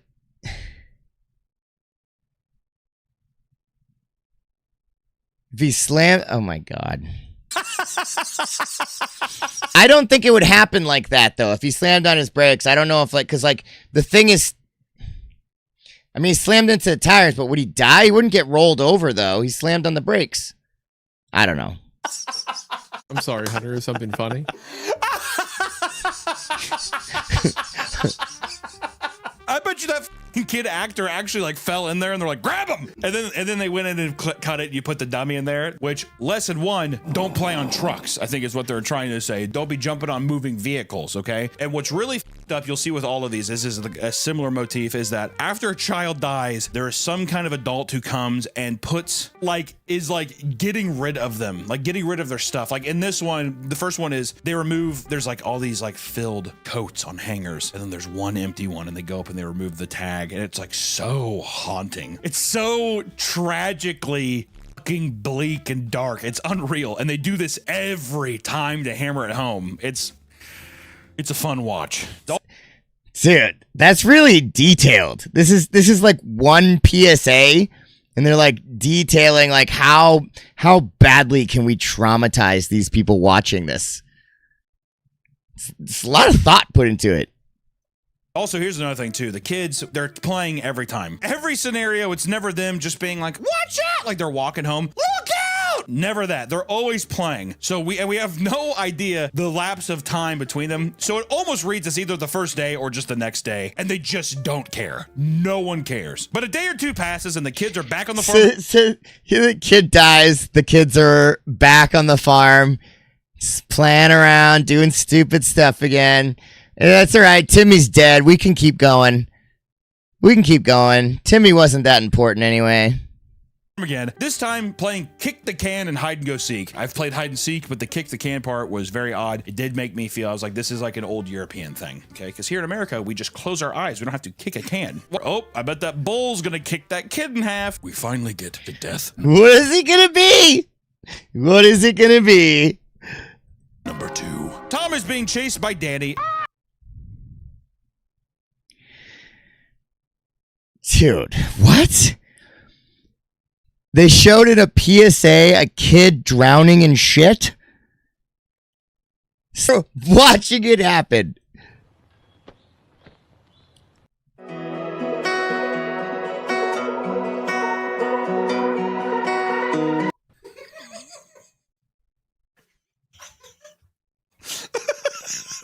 I hate that shot when they show the kid looking like this. 'Cause it makes me think, I'm like, oh, he knows he's in there and he's not saying anything. Ah! And then he just drowns immediately. You're dead, especially in shit water. It's all. Oh my poop. God, it's a slurry dude. pit.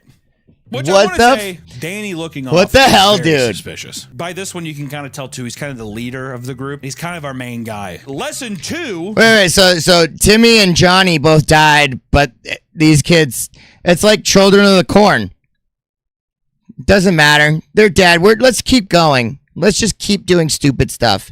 Don't play near pits of hell. And Oh, shit. no. I guess this one could also be water. I think it's specifically the slurry pits because that was like a big problem. Oh, so it's okay. So this one is just for the time. They're just like, these kids, goddamn. We're having to scour and scuba dive down these slurry pits to find all these pale beauties. A decade or so later, they had to tell farmers to cover up their slurry pits.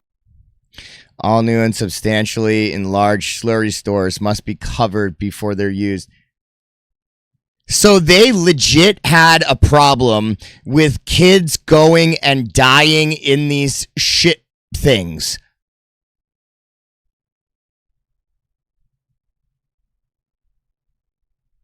They like it was a problem. Like multiple kids dying in shit. What the hell, dude? Pits. It was that bad. That many British children were falling into slurry pits where they're just like, I hate to do this to everyone, but we're just going to have to throw a net over all of it. Oh, Like, what did I keep doing? and then there's one shot when they show the kid looking like this.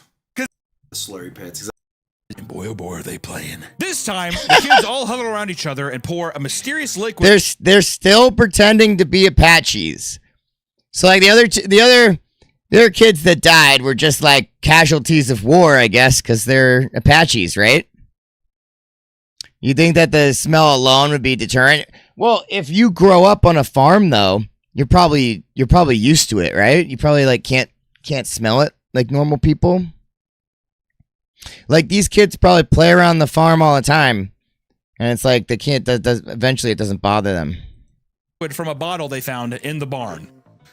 And there is, I'm pretty sure, a part where one of the British kids says something like, a little bit of firewater from the white face. In celebration of our victory, we will drink the white man's firewater.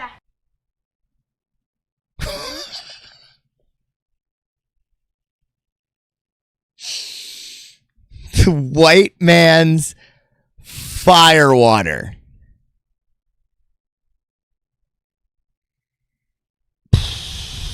Because they're Apaches. He's saying it that way because they're pretending to be Apaches. Because they're playing Apaches. Yeah, exactly.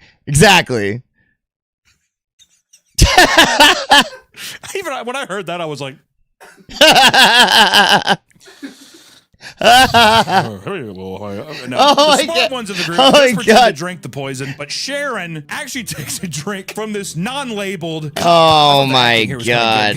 She like took a sip of it. And she's like, You alright, Sharon? Yeah, I think so. "Are you okay, Sharon?" Yeah, I think so. Later that I night, think we so. see Sharon go into a house. We cut. It's nighttime, and then it's just horrible child screaming.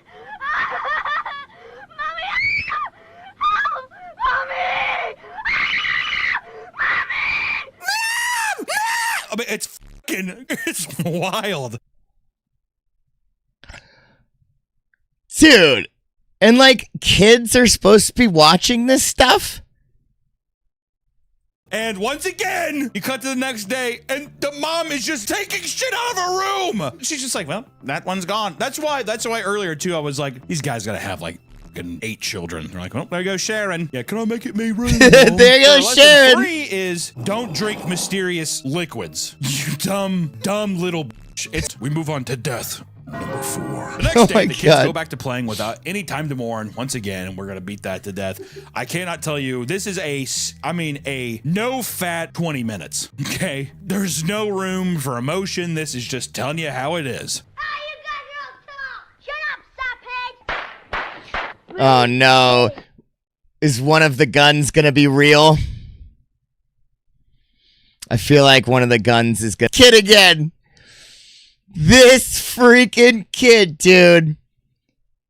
I bet it was him all along. I bet he's the one that made all of it happen. He's the secret murderer. Oh no. Do you know?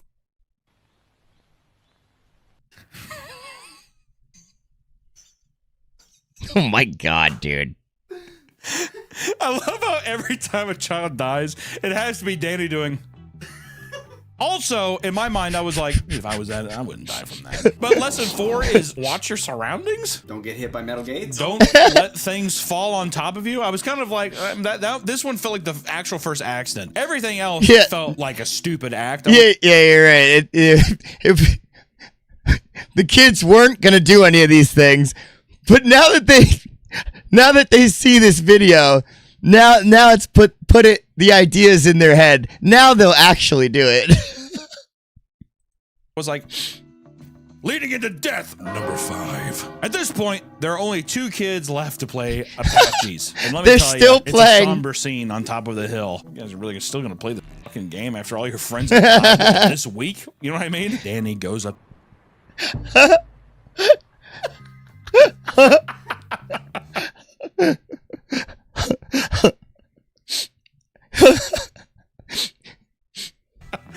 The doll bouncing up and down. Small British child being like, ah! And then just like seeing like a dummy with like they like tape or glue the hands to the steering wheel, and it's just like going down a hill. They barely hold a fucking beat before they show his mom just sitting in his room like.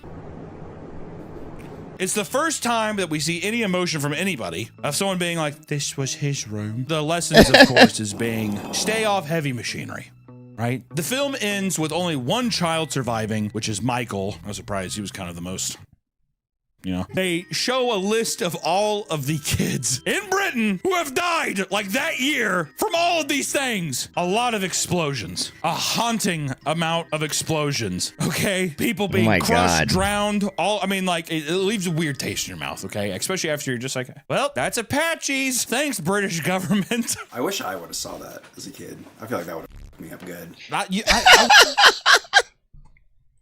I would be like, okay, I'm never going to be around any of that. I don't care. Well, I had a friend whose grandparents were on the farm, and we used to fuck around, and I feel like we could have seriously got hurt. Would it have swayed you at all that they were British?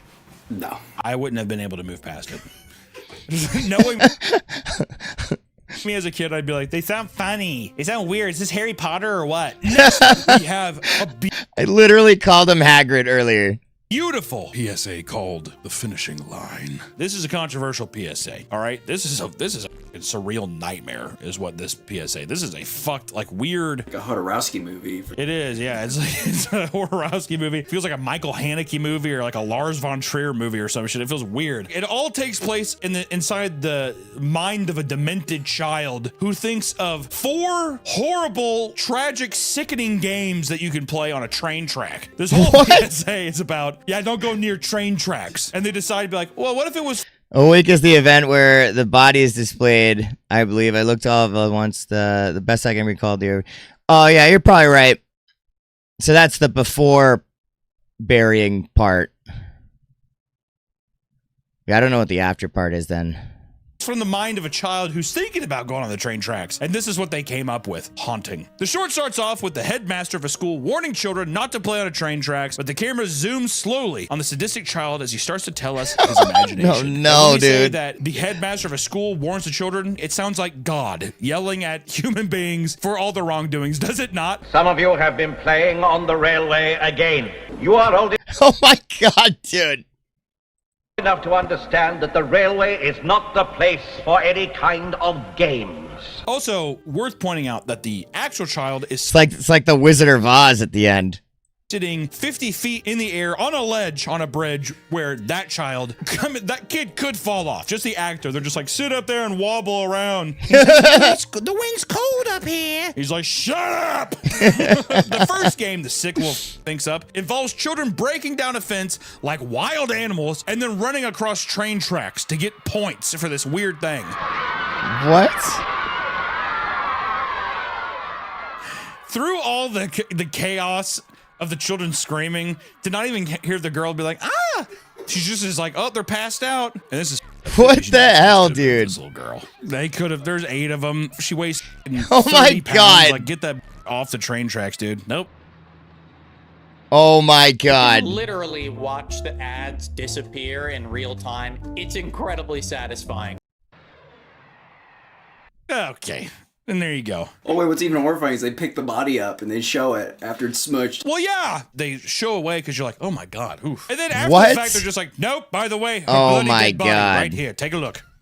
All right, here we go. And Oh then once my again, you have to God. picture that this is once again inside the mind of a child. And you move on to game 2, which it just the game is throwing rocks at trains, which I have heard. You know, people have thrown rocks at trains before, but the point system is like if you break through the windows or if you hit the people in the cart, you get points. And they're throwing these color. What? I've never heard of this. Coated rocks at these trains. The train stops. At first, it kind of looks like, oh, he's gonna be pissed. You're like, oh shit, because even the kids are like, cut inside the train. The guy's like walking around. He's like, green through the rock through the window, fantastic. And it like the camera pans out a bit, and there's a guy like, oh, what? Oh, like blood everywhere. He's like, all right, hit a passenger, walking through, and then the train conductor's like, oh, like bloodied and battered. What? And they do another point system. You get more points for breaking the kid's fucking face open. My God. How is this a PSA and not like a weird Twilight horror movie or something? Wake, funeral, then blank. Repast. It's called a repast or reception after funeral. You move on to game 3. The next game is some weird game of chicken where the kids have to run across the track while the train goes like 100 miles an hour. The game makes no sense. It's like a person has to stand with a sign. Dude, this is like Hunger Games. They're like making the kids do all these like things. This is like a weird version of Hunger Games. Time the train gets to the sign, the person flips it like a go. It's on stop and it goes to go. I've never heard of kids doing this either. But instead, like 7 kids just get plowed, and you're like they do their little tallies up again, and people are just like, oh shit. Oh, I mean, what is this? Goes my team. It's a goddamn massacre. It's 10. Oh my god! 6 to 10 kids just brutally murdered, and there's just blood. What the hell, dude? They showed this to kids? This is crazy. Look at this.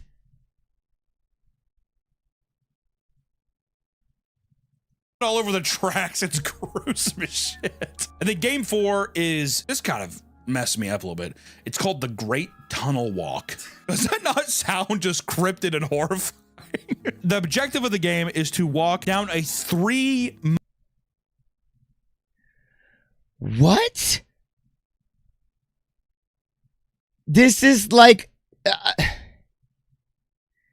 don't even know what to compare it to. It's like Children of the Corn.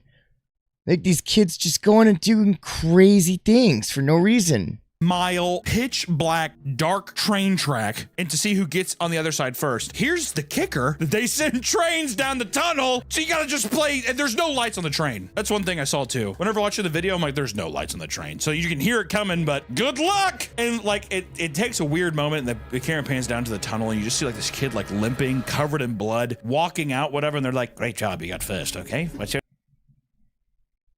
What? It's legit Hunger Games. So, Squid Games? Yeah, it's like a kid version of Squid Games. Their name, and you see like kids limping out, and then of course everyone else in the tunnel is just dead. Then it cuts to a bunch of parents carrying hordes of dead children and like laying them.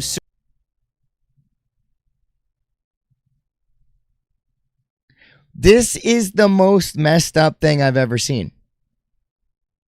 Considering this was like an actual PSA, what was going on in Britain's heads during this time?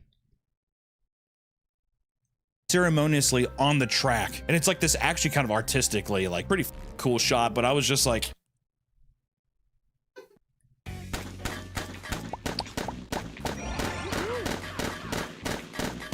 just a weird sadistic game, which honestly, these kind of things, I'm like, of course a child would think of this. You know what I mean? It's like no empathy or care. They're just like, and then people had to walk through the train, and whoever comes out first wins. Which the final shot of the film. Oh my God.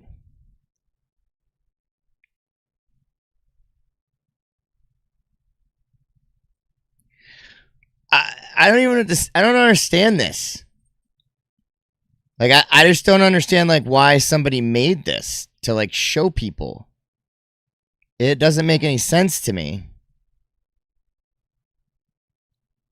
It's a whole, but we were just talking about how, like, no one wants to see kids die. Look at this. Is you zoom out of a child's face as he still thinks about his train game. Like wait. So is this just this kid's imagination? So like this kid's just sitting here looking at the train tracks, and he's like, "It'd be really cool if all these kids would die from trains," and he just like keeps imagining different ways for kids to die. The film doesn't even end with him being like, nah, I'm okay. It's him still being like, what other games can I think of? This is a more evil PSA. This one, the other ones, you're like, oh, the kids, you know, sure, there's some funny stuff. This one, I was like, that's a psychopath. And at the end, I like how you're supposed to be like, don't go near trains. It's like, no, stay away from kids. Yeah, no, stay away from that kid. Angling off a 50-foot train archway. When I was at a train, my mom told me, don't play by the train tracks. There's this story of these two 10-year-olds who stole like a 3-year-old and threw rocks at him at a train track and let him get run over by a train track. That shit fucked me up for life. Of these two 10-year-olds. James Bulger, the Maricide toddler, whose mutilated body was found on a railway line at Walton, Liverpool, was violently attacked with bricks, stones, and a piece of metal by two 10-year-old boys who abducted him from a shopping center at Bootle and took him on a 2-mile walk to his death. A jury at Preston Crown Court heard yesterday. Holy crap, dude. 1993. Holy crap. Who stole like a 3-year-old. Sup, Sardashian? Threw rocks at him at a train track and let him get run over by a train track. That shit fucked me up for life. My mom told me when I was like 8 years old. Why would his mom tell him that? Well, I don't understand why these people are thinking the way that, like, none of this makes sense to me. We need to start making a PSA for your ass, dude, for real. The last PSA we're talking about is Building Sites Bite, made in 1978. The film was made to warn children of the dangers of playing on construction sites. Oh, God.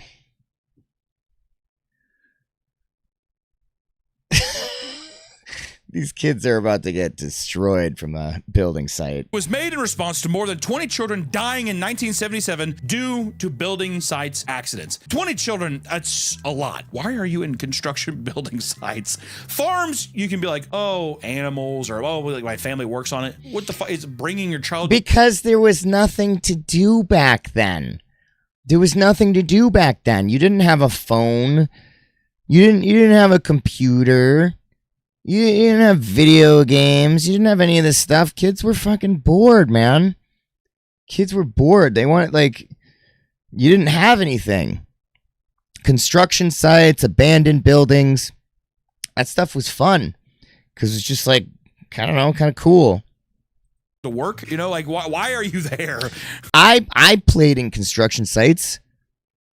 I remember I got tar all up on my arm, on my forearm, because like when they're building buildings like at the bottom and there's all this concrete, they like put like tar on the outside for whatever reason. I don't know building, but like they had this black tar on the side of the concrete, and I put my arm next to it by accident, and my whole arm was tarred. I had to go back and use like Dawn soap and like literally like scrape the tar off my arm. It was terrible, but we used to play in the weirdest places. The film all takes place inside the head of a boy named Paul and his sadistic fantasy. Yeah, played outside all the time. His cousin, Ronald. The British really had a hard-on for like being like, it's all from the perspective of a weird child. As you see, Ronald wants to be an architect or a surveyor when he's older, but his cousin Paul thinks he's stupid, and he looks like Shit! Look at this kid. Look at this kid. Such a Chad. This little Chad. He was a bully. You can already tell this guy's a little bully. a toad, and there's a very uncanny incident where you like have him wear a toad mask and he's like ribbit. I remember I was like, you can tell Ronald's a bit of a timid little bird, and I think his probably not so intelligent cousin is jealous, and he's just like, oh, you're so special, you look like a fucking frog. Also, the way Paul is looking at Ronald is so seductive. The only thing he didn't do was do the lip bite. Otherwise than that, he was just like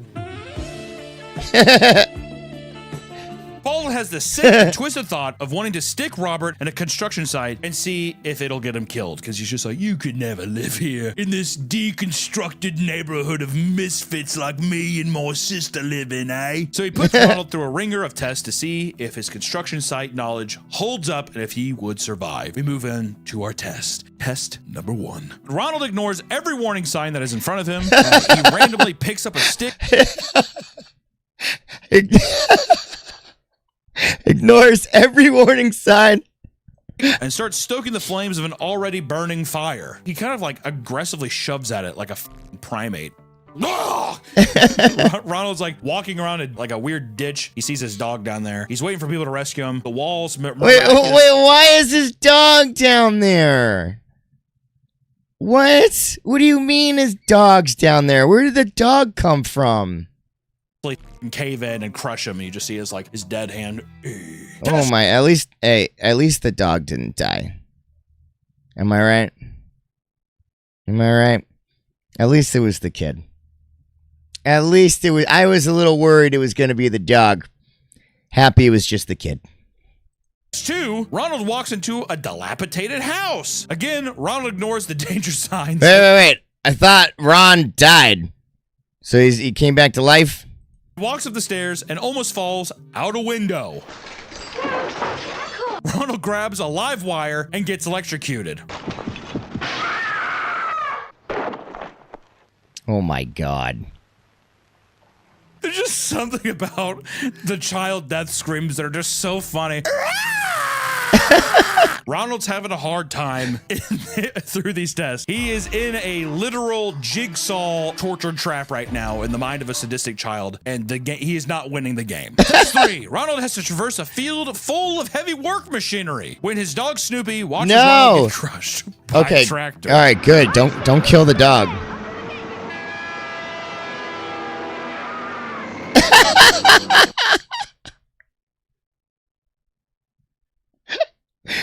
Oh my god, dude. A bloody shoe is all that remains. We can't show that shoe. That shoe is caked in blood, dude. Test 4. Ronald walks through a brick house renovation, but then Ronald, unfortunately, slips on a pipe. Oh no. Oh my god, dude. What the fuck, dude? You know what's is he's dressed like a 53-year-old man, too. It doesn't help. He kind of just, he's like this weird, surreal creature walking around dying on construction sites, dude. Test 5. Ronald plays in sand. His dog watches Ronald get smashed by a ton of bricks while he's... The dog just keeps watching this kid die over and over again. The dog is just continually watching him die. Playing in sand.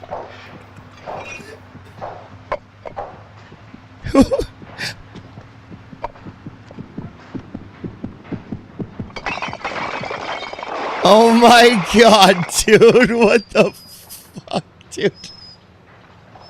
Liberty Mutual customized my car insurance and I saved hundreds. With all the money I saved, thought I'd buy stilts. Hi, honey. This kid. Oh my and god. They keep snapping him back, like reviving him and having him do these tests. But he gets crushed or is just laying bloodied and battered at the end of every test. What's really funny is throughout the whole thing, they keep telling him read the signs, and every skit is him ignoring the signs. Ronald, read the sign. Okay, maybe I will. And then he gets electrocuted. And then the last test, test 6, the crane, which Ronald's cousin watched. Again, another sign that says, watch out. That kid. Oh no! Do something, Paul! What can I do? Are you sure he can't swim? Of course! Ronald! Ronald! Ronald! Not even much of a fight. It's just him under the water. But luckily, it was all a fantasy, and Ronald's fine. I feel like the real Ronald. Dude, all of these PSAs are imaginary events in sociopath minds of children. Did they have like a mental illness problem over there? What's up, hero? Ronald could have survived that, dude. He was well put together. I think the little pig cousin, I think he's the one who would have been drowning and tripping and all that stuff. You know what I mean? In conclusion, scaring kids to get them to learn lessons. Oh my god, what the hell, dude? What is that? What is that? Very valuable and funny, and I think we should continue to do it. Oh think my scaring god, children is one of the funnest things to do. See you next time. No. Fairy tales and stories and urban legends just aren't enough, dude. Instilling fear with these PSAs, I think, needs to be a long-standing tradition, and I'm glad that these epicenters of knowledge exist today. And I think that we need to bring them back, dude. I don't know how, but we need to bring it back. Until next time, these are some creepy, weird British PSAs, and we'll see you in the next one. Bye-bye. That's good. I like that guy. Subscribe, like. Yeah, that's good. Very weird. Very weird to see. How's your day, hero? How you doing, man?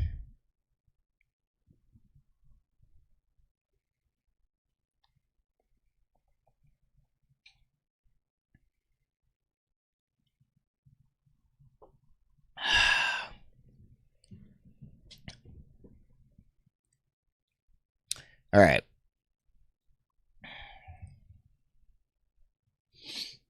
We got We can either do dad jokes,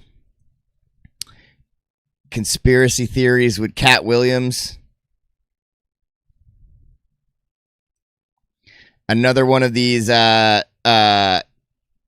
questions one. This guy's talking about lunch, the new Lunchly things that Logan Paul made.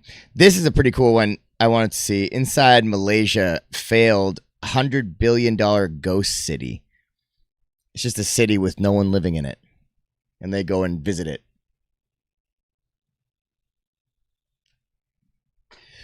I gotta watch this one.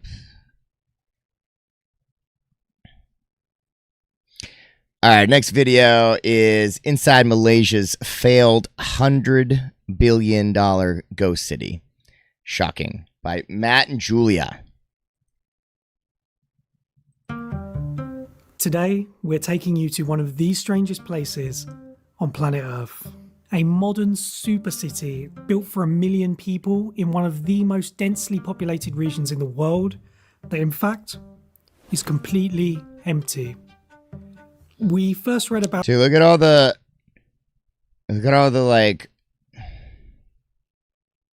like greenery that's like growing over all of it. So like this entire city, like look at this one down here. So this is like in what's the Will Smith movie?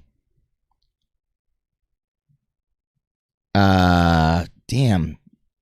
I Am Legend. This is like I Am Legend when like all the the whole city, it was like they had like bushes growing everywhere. No one was in it. This is crazy that this is a real place. Like this is crazy that this is a real place. About the so-called ghost city of Malaysia online a few months ago and have been fascinated by this place ever since. With work on the project starting in 2016 and costing north of $100 billion US, Forest City, built by the Chinese property developer Country Garden, was marketed... Oh, they did it on purpose. I thought it was just like stuff growing because like no one lives there, but they like did it on purpose. That's pretty cool actually. As an eco-friendly utopia and a city built for the future. But if information's to be believed online, just 8 years on, this city sits at just 1% occupancy. Naturally, we wanted to go and see this place for ourselves and investigate what on earth is going on here and what it's really like in real life. And as we're currently basing ourselves in Thailand for the time being, we're just a quick AirAsia flight down to the city of Johor Bahru in South Malaysia.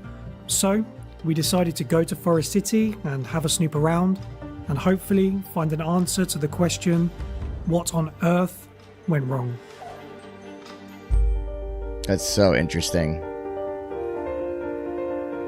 Looks so cool though. That looks so cool.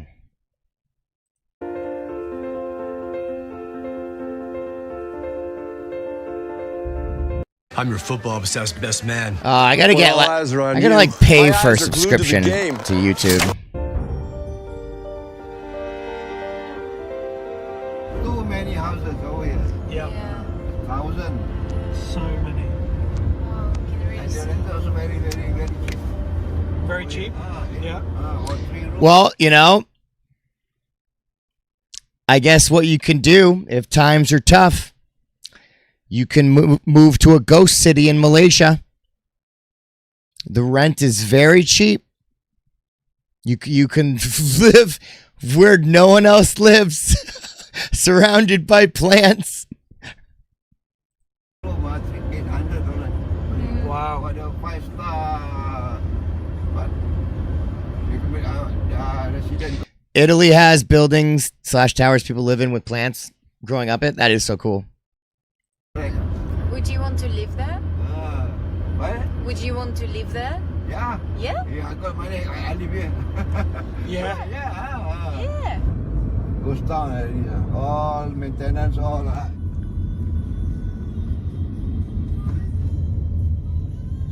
I'd be too weirded out. I'd be way too weirded out to live in a city with like no one else in it. I'd be so weirded out. I don't know if I could do it. I don't think I could do it. Perfect, thank you. Bye-bye. Bye.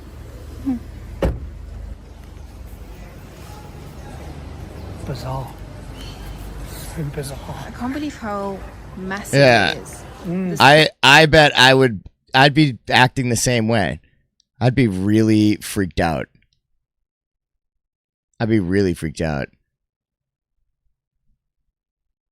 Yeah, I think it should be the future too. Scale of the place. I mean, that's what they were assuming, right? Like these guys took like a huge risk to be like, this is the future. Let's just build the city.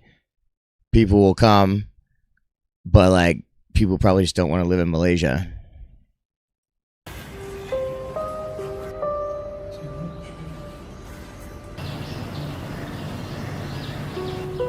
Shit.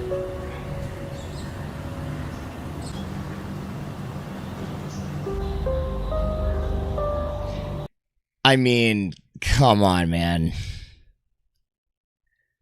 I mean, come on, dude. Like, no one's in these buildings. So you just have these little cities. You can, like, drive around the whole city. No one's living there. All the buildings are empty. It's creepy.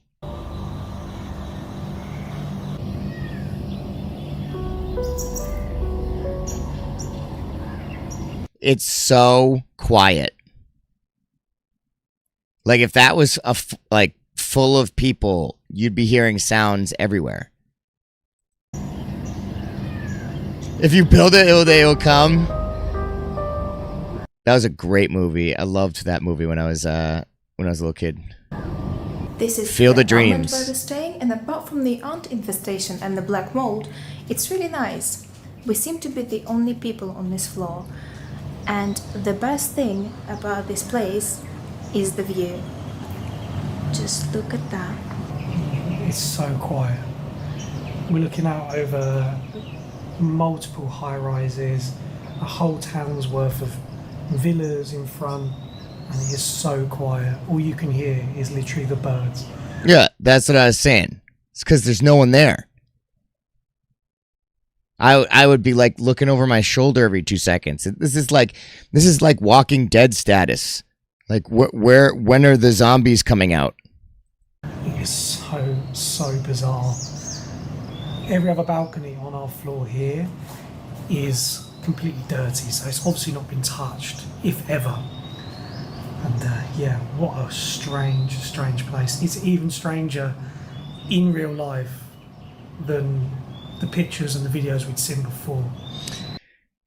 Be so cool. Like, doing what he's doing would be cool. I would be nervous as hell. I would never live there, but like visiting a place like that just to know what it feels like. It's like when people visit Chernobyl, because like you can go to like towns near Chernobyl, but only for like a very few amount of hours. Like you can go in and then you have to like leave immediately. Otherwise the radiation will like kill you or something. But it would be cool to go to one of these type of places just to like know what the feeling is.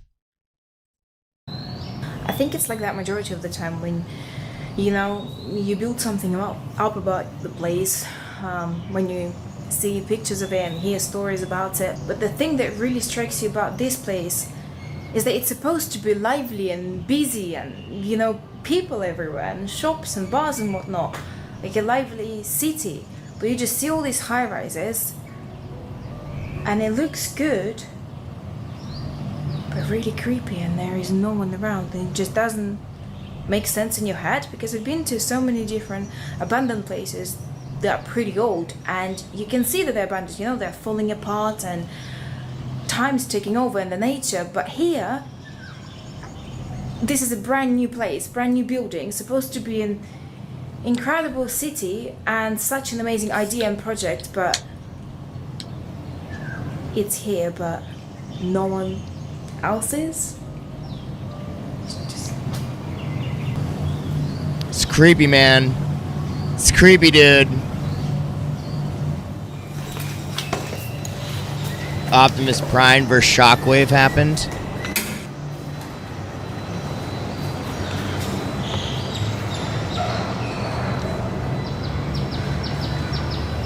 Interesting. 5 to number 4.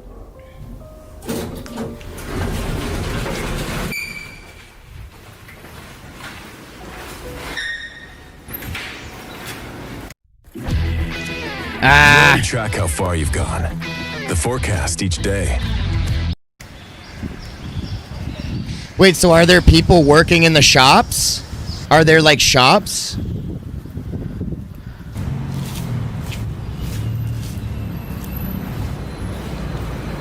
Dude, where are the people? It's creepy.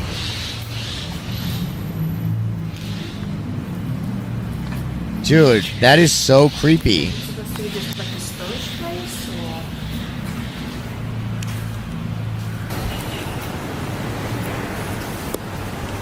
Just left open. Dude, I'd be so creeped out right now. Like, if I was them, I'd be so creeped out, dude. Like, I don't know if I'd be able to handle it. It'd be messing with my head. Yeah, in the elevator, it's a good point. That's a good point, because they were saying, like, there's a bunch of black mold, which doesn't surprise me, considering there's plants growing everywhere, and people not really, maintaining things. Just mouldy mattresses and boxes piled up. wow, they're really moldy.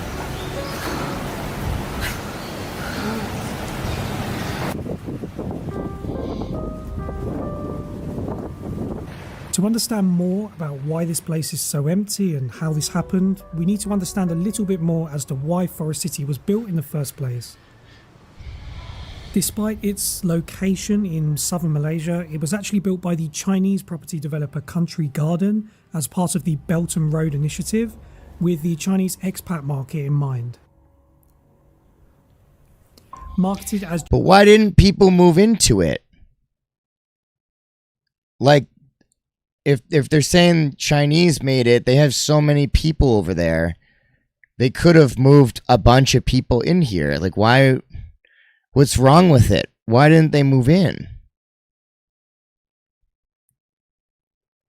Just tune in. What's this about? It's a $100 billion ghost city in Malaysia that these people are visiting. Like, no one lives here. Like 1% of the island is occupied. Just 15 minutes from the world financial powerhouse of Singapore. Yeah, Lisa, like who's paying for the electricity and stuff of this place?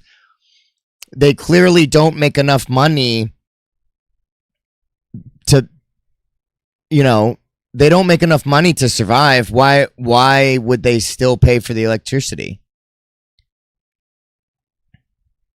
This little piece of heaven was mainly aimed at the Chinese middle class and elites looking for second homes at a fraction of the cost of Singapore or the then booming internal Chinese property market. However, soon after the first phase had been completed, things started to go wrong. What went wrong? So Forest City was marketed as a futuristic development on the edge of Singapore for the Chinese market more than anything. It was built by Chinese developers Country Garden, and the first phase was completed in 2019. And then, dude, look at these houses.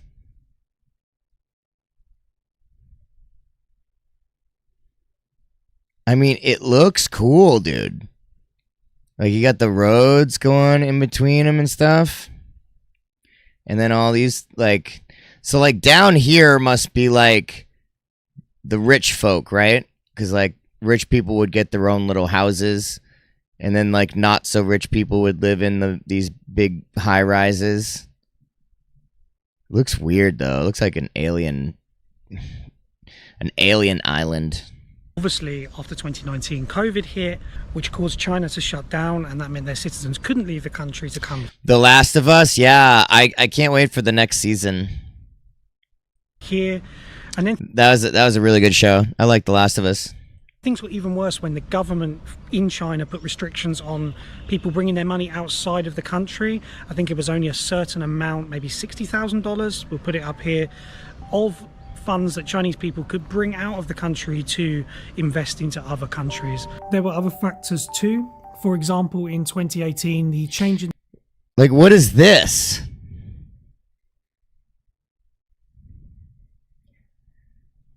Like, what building is this? Is like one building. Like, this whole thing is connected here.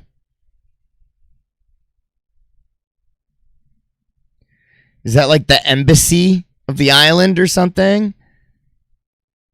It looks crazy looking.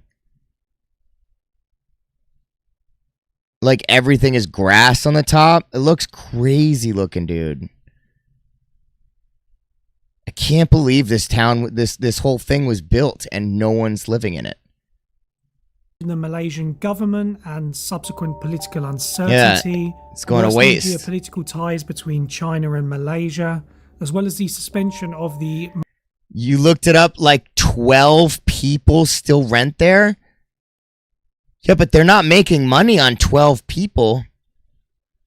That means they're probably losing millions and millions and millions of dollars, like, every week, paying for all the electricity.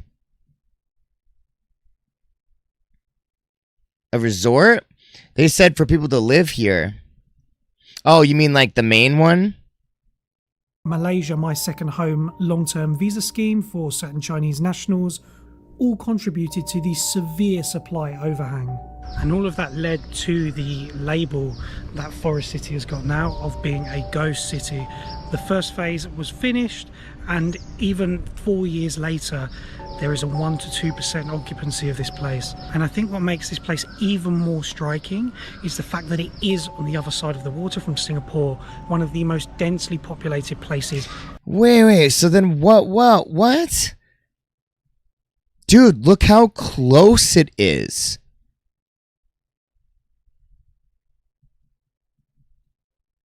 Like, there's ships over here.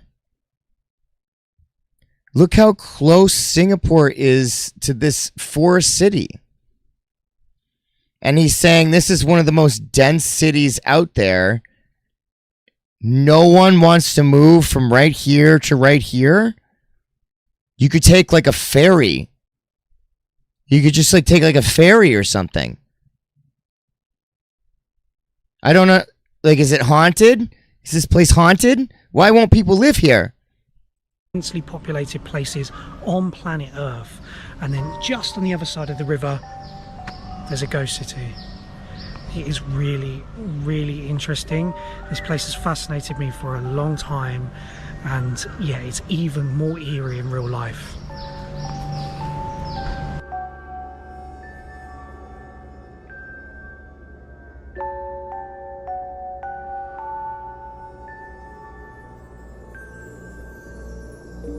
So we decided we're going to try and pop into the sales gallery and say we want to buy a property or we're interested in the area, and see if we can get shown round or given a bit more information, because yeah, right in the middle of the city here is the sales suite. This is the sales suite.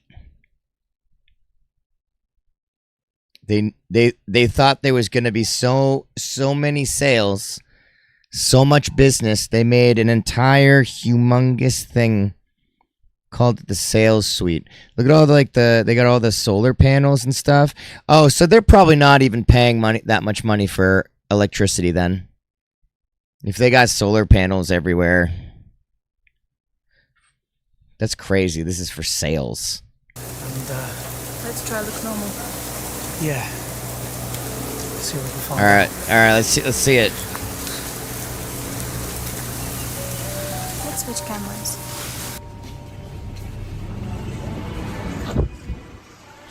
This kind of journalism always gets me like nerve-wracking when you have like cameras out in public and like talking to people and stuff. It's nerve-wracking. It's nerve-wracking. I'm not there yet.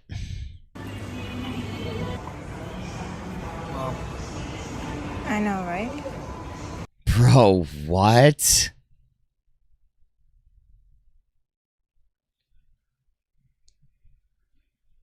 They still have the electricity on. They still have like everything nice and shiny. They're like any day now. Any day now, people are gonna come flooding in here, and we're gonna sell them the future. I mean, if it turns out looking like that, I want to move here.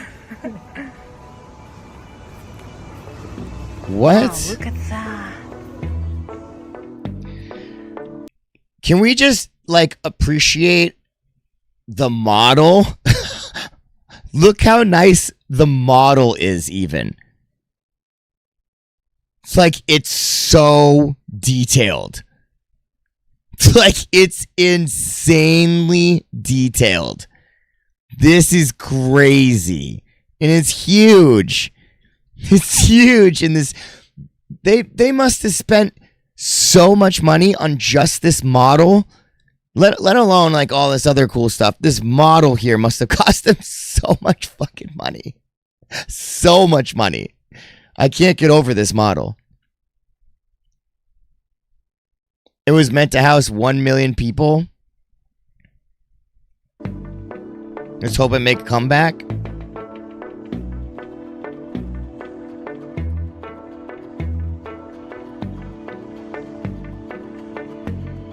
The scale and the size of this project is just insane. Oh my god. I mean, just keeps... Dude, look at this model. I'm more impressed with the model than I am the real city. Look at this thing.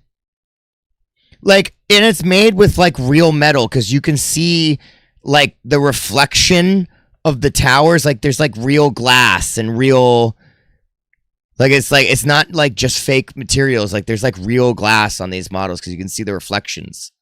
Going and going. Or wait, maybe those are lights.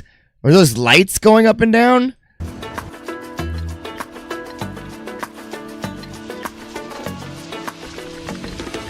Bro. It's incredible. It's incredible. According from his article from last year on BBC,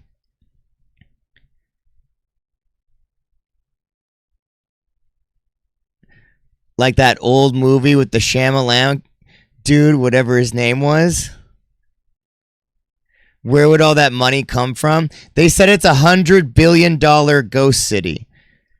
So the government of Malaysia or something, I think he said it earlier, like some Chinese group built it, thinking that it's like the future.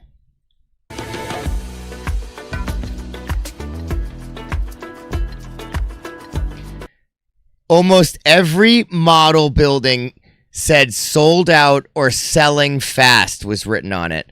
Bestseller, bestseller. There's 12 people that live on the island. Bestseller, bestseller, bestseller. Sold out, selling fast.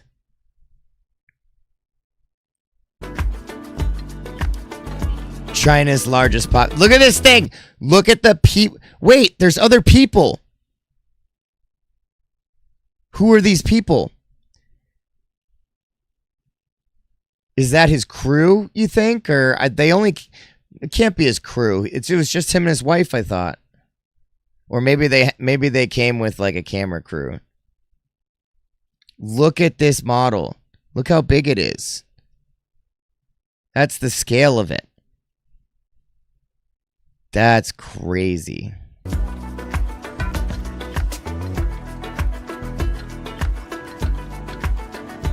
No, that's not his crew. These are like actual people. So is this like 80% of the population is right here?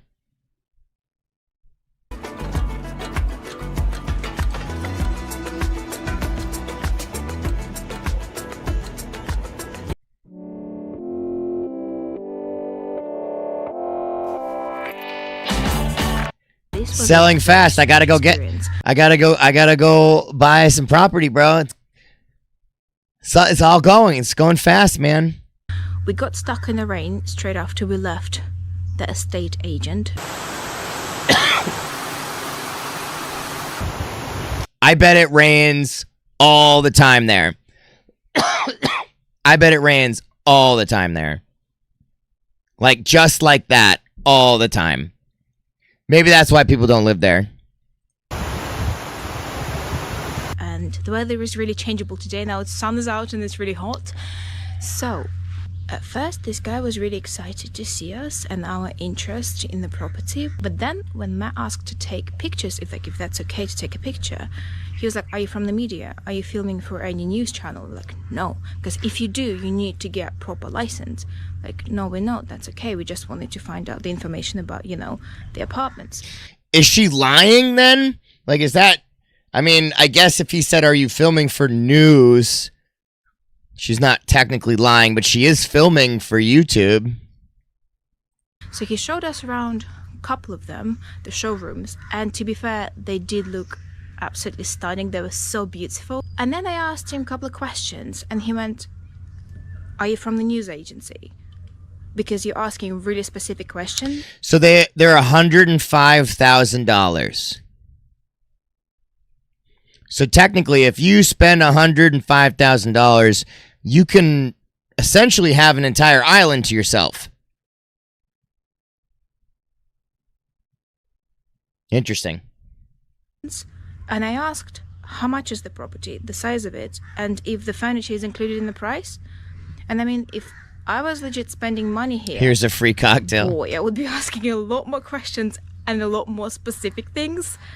Especially given the situation and the news around the place. I would want to get to the bottom before made any sort of decision like that, financial decision, put money into this place.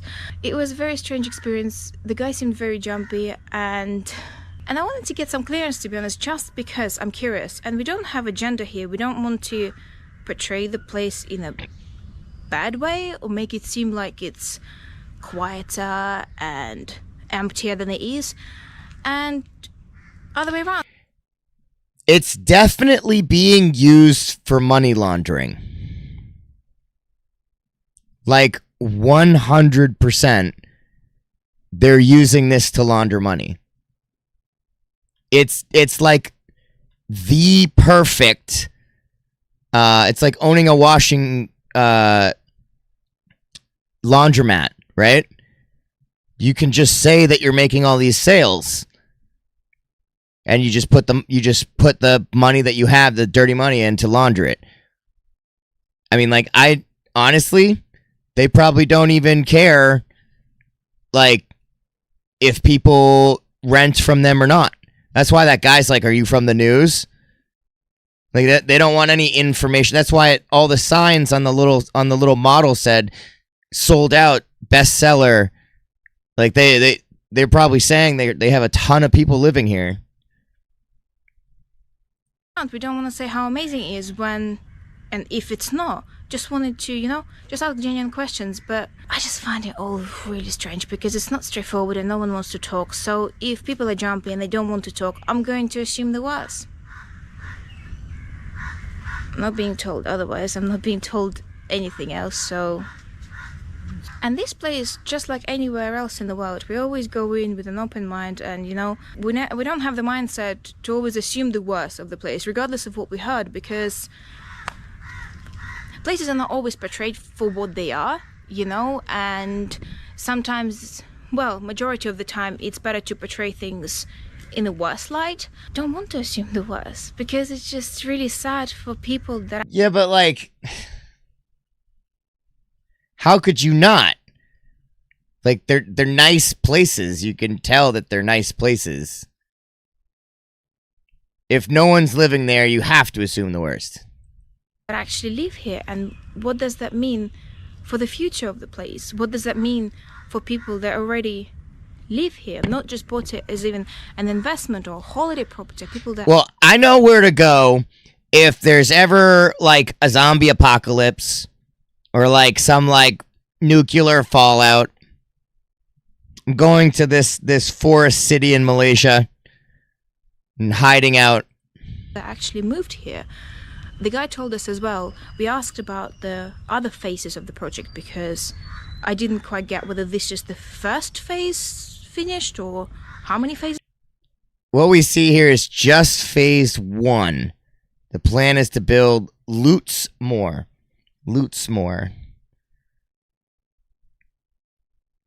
But why would you build more when you haven't even filled this one? Is it finished? I think First? one, yeah. Phase 1? But we asked when will the whole project be finished, and he said... This place is so massive, dude.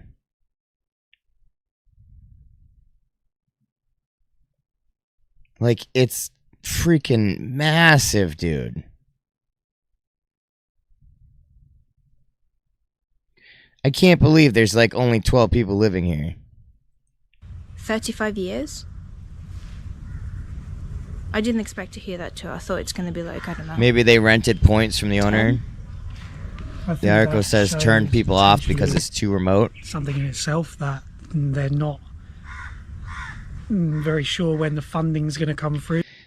They need to offer free DoorDash for a year, and they'll get tenants. Everyone can get their soda from Walgreens. Oh my God, Austin, don't start. For the next phases, like a lot of these projects, right? They sell off phase 1 and build phase 2, sell off phase 2, build phase 3, and the fact that he gave such a coy answer and shows obviously that not everything is the way that they're showing us and that they say it is, and it's just, it really adds to the confusion about this place and the shadiness of it. It's a really it is really weird though, man. It is really weird. Like, look at the like the tops of the buildings. Like, so you come out of the top of your little house thing and you can just like see all your neighbors. That's weird. I wouldn't want to live in one of these things. I wouldn't want to like literally have my neighbor right next to me like that. Yeah, when you look at these things up close, this is like a little solar panel that's covering the like. Yeah, these are a little weird. bizarre place to be. It can't quite convey how it feels to be here. If there was a golf course, you'd be there. So much about it. You can, Austin. If it costs $105,000. That's all you need to buy one. Pretty sure you could probably go on a loan. When you're inside it and you see the scale of everything that's been built, but also the scale of how empty. Do you hear how this guy is whispering? That just shows you how empty that place really is, how quiet that place really is, that he feels like he needs to talk really low because he's afraid of like his sound echoing and people hearing him. That's creepy. It is. It's just so bizarre. So bizarre. Hey guys, everything is weird nowadays. I'm the founder and owner of Rent to Retirement, the nation's leading turnkey investment.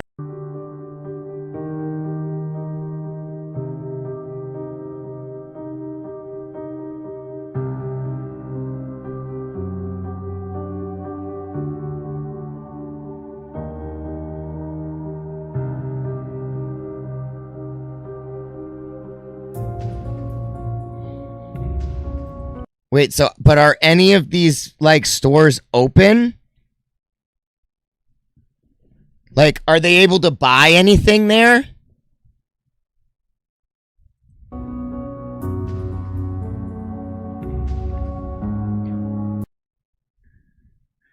Pyramid duty free. There's someone in here. There is okay, so this, at least, that's so weird, man. There's at least somebody in here.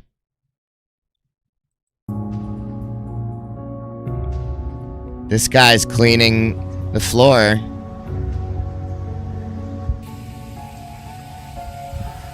There were a few guests, mainly locals from Johor, here for the weekend, as alcohol is tax-free here.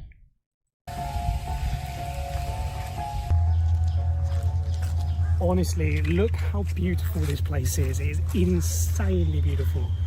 So much potential. Look at the beach. Unreal.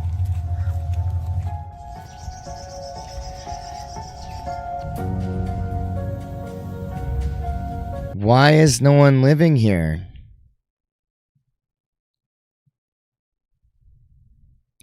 I know it's not for me, but I know that there's people that would live on that island. There's got to be people in the world that want to live on this island. There has to be. Why is there no one on this island?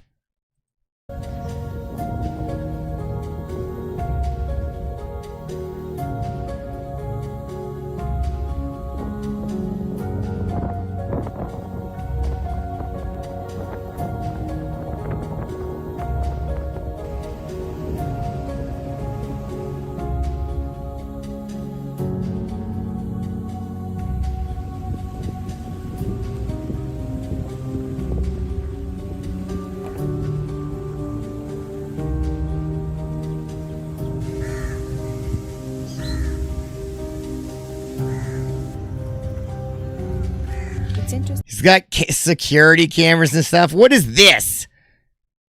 What is...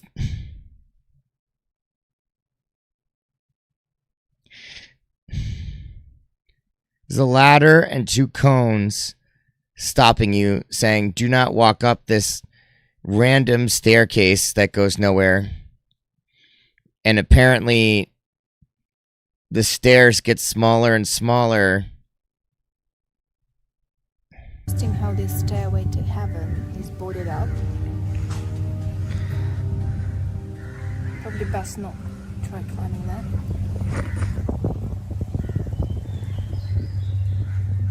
So we've just come down onto the beach, and to be honest, we seem to be the only people on here.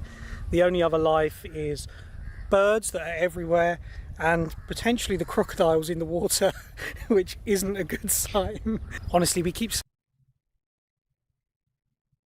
So that's probably a pretty good reason why not a lot of people want to live here. There's crocodiles in the water. Saying it, but this place is so eerie in so many levels.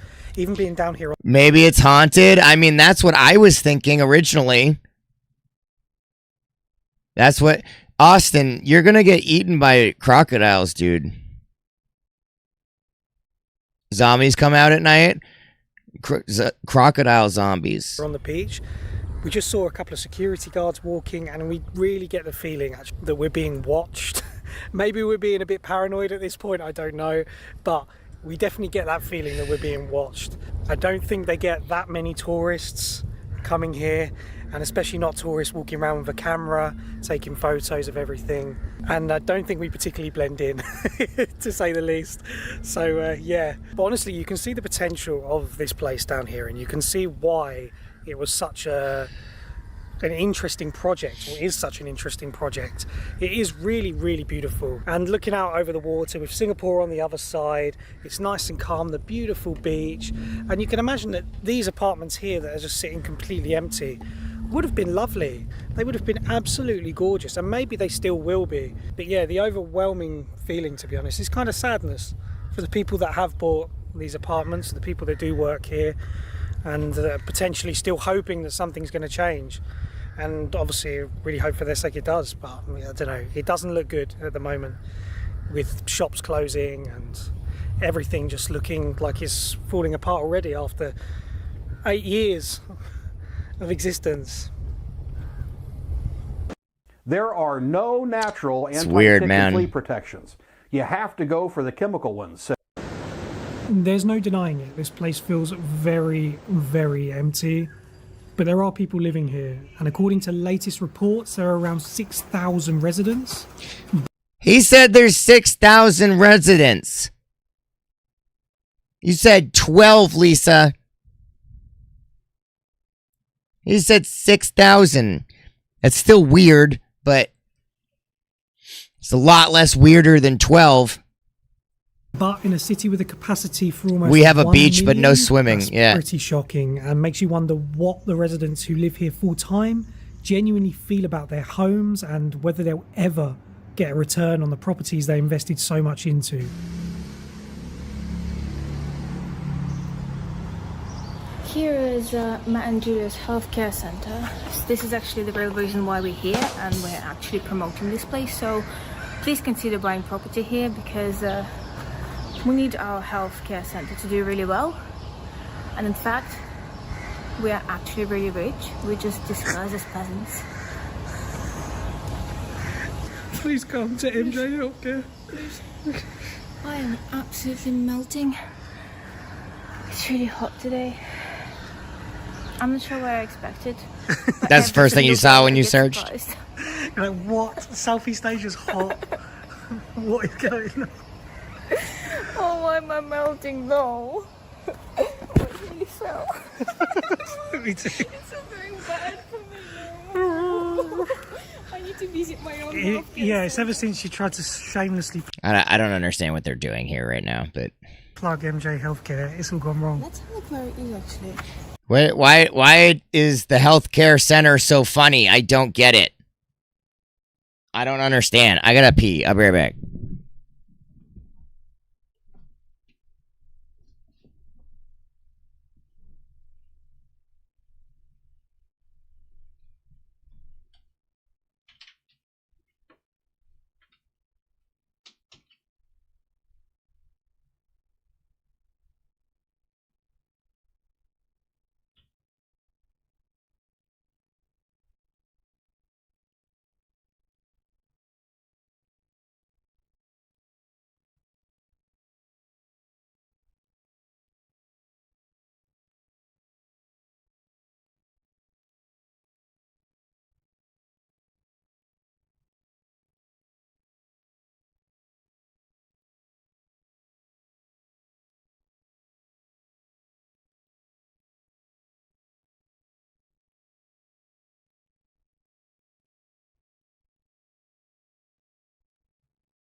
I mean, we own the place, but we don't know where it is. But You're giving it away. Looking at that. I think so. Let's see.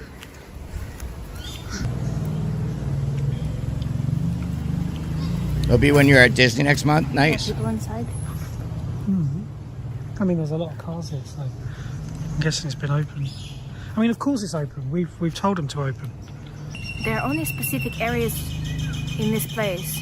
Can you please, where we're allowed to go, because it's a gated community and there are lots of security. But there are quite a few cars parked around here, but you never know whether people are residents or workers or just... She's so freaked out. You can tell that, like, she's really freaked out about the surroundings. It's Sunday today. Maybe they just came over here on holiday, you know, for a weekend away. And if I was to judge and try to eyeball the situation, the amount of workers are way higher than actually the residents or people that live here. That's so creepy. Having more workers than they are residents. There are lots of people cleaning the territory and lots of security guards. and the people working in some cafes and restaurants that are open. So you never know, all these cars. Probably theirs, to be fair. But I could be making it up. That's the thing that we were saying is, how on earth are all these workers? There are so many workers here, especially in the hotel, which always seems completely empty. Obviously, we see some cars around the healthcare centre here. Wait, they own the healthcare? I thought she was joking. I think she was being sarcastic because she said, we're secretly really rich. I don't think they own it. They're visiting this place because they heard it was haunted. Yeah, I'm eating squizza.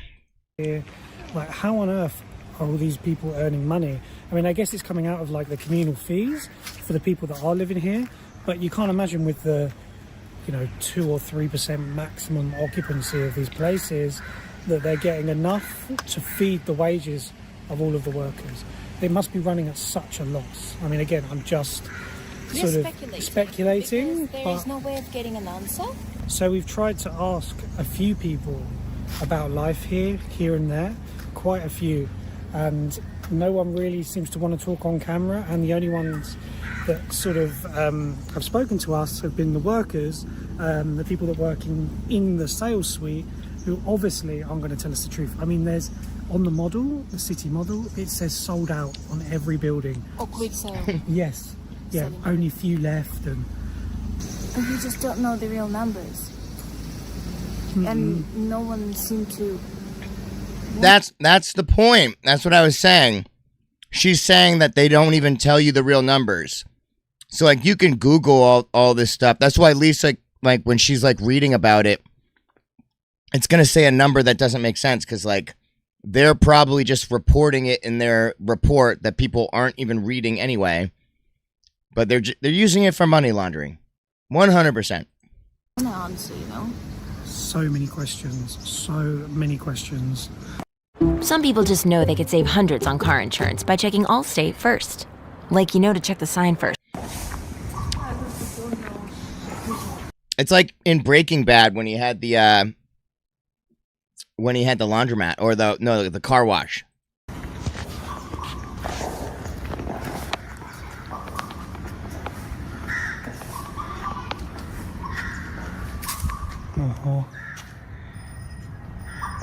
That's just been left, isn't it?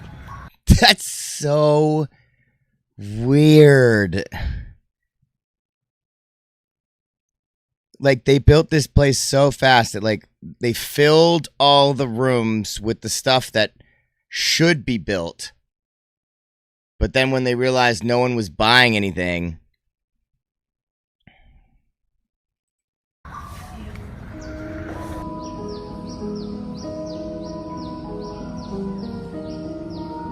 we found that a lot of the interiors of the shops looked like this.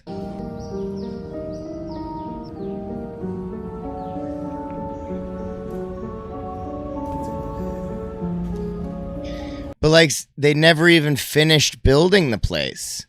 They abandoned the place before they even like finished building it.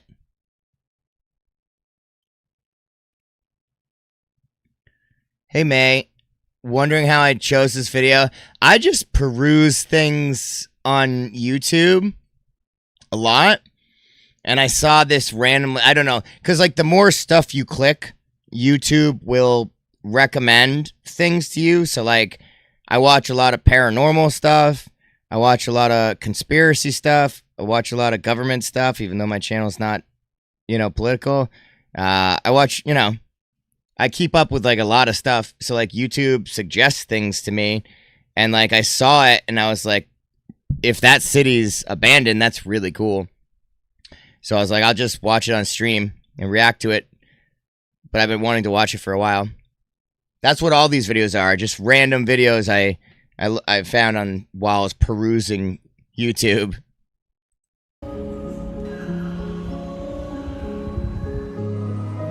I mean, it's this kind of stuff interests me. That's like, this is my jam. I love this stuff. Like my brain immediately goes to this place is haunted. or being owned by like a corrupt system.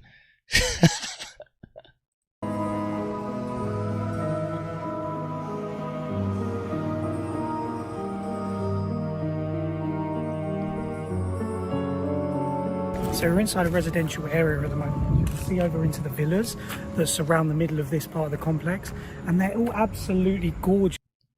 Your brother worked over there as a contractor, made shitload of money, came back and died of pancreatic cancer? Wait, really?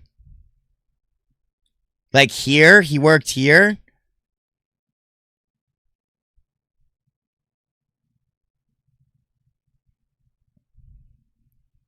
You like watching Spaniard? He went into some dangerous places.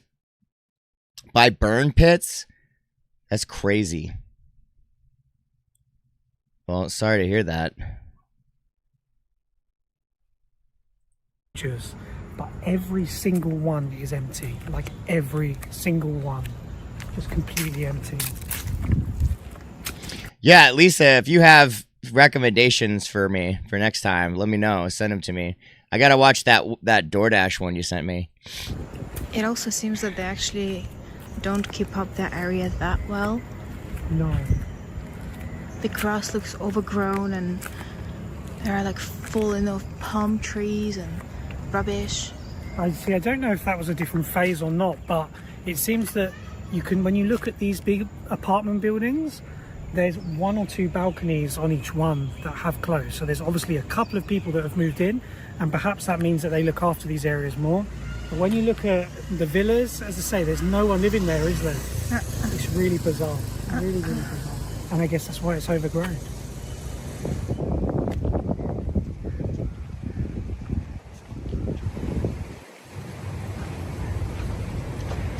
Spanian?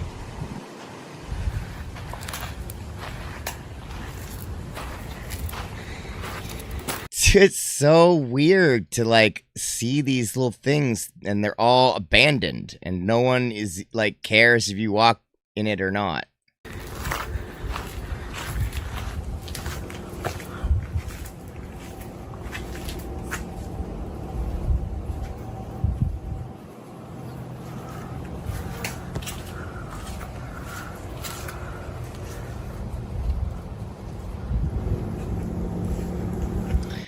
I'm creeped out watching this, and I'm not even there.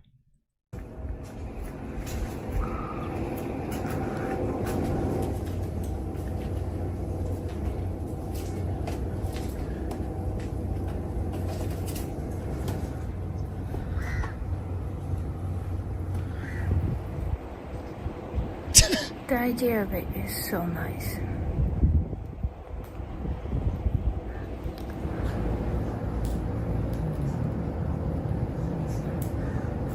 One of the nicest things actually about this place, ironically, is how quiet it is. I mean, we're effectively in a city, right? We're walking around a pruned seafront area and all you can hear are birds. We've just seen otters out of... See, I wouldn't like that. Like, I like quiet, but I wouldn't like that quiet. It would freak me out all the time. I wouldn't be able to do it.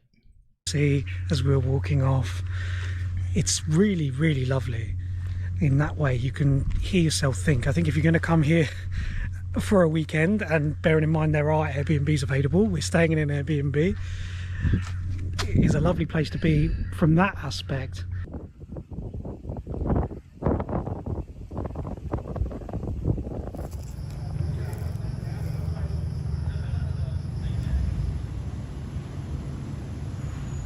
Two lights. 1, 2.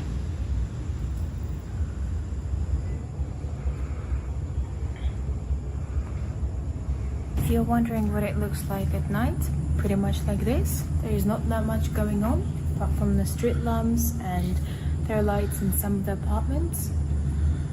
But a lot of creepy vibes. Yeah, I bet. And we don't really fancy walking much further because we heard some dogs barking as well. I'm not getting involved in dogs fight today. Let's go to bed, I guess. Let's go to bed. By the way, just before we go inside, in case you were wondering, as you can see, there are some lights, but not many lights on in the apartments. So It's probably creepy, something man. like 1 in every 50 or something like that. Stephen King could But stay there not and write too many horror considering novel. it's a Yeah. Saturday night as well, and Do you do any get quite a lot of research people about coming here from chemtrails? July 4th for the I've weekend. watched a lot of stuff about them. I'm a big conspiracy theorist. I definitely believe in the chemtrails. I believe in most of the conspiracy theories. Most of them have come true too. So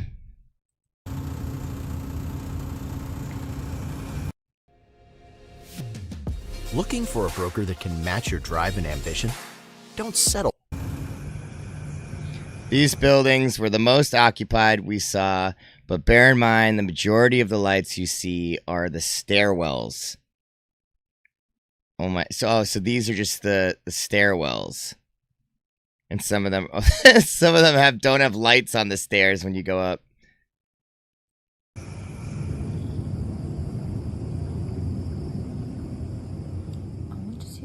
None of the houses had people living in them. Only these ones.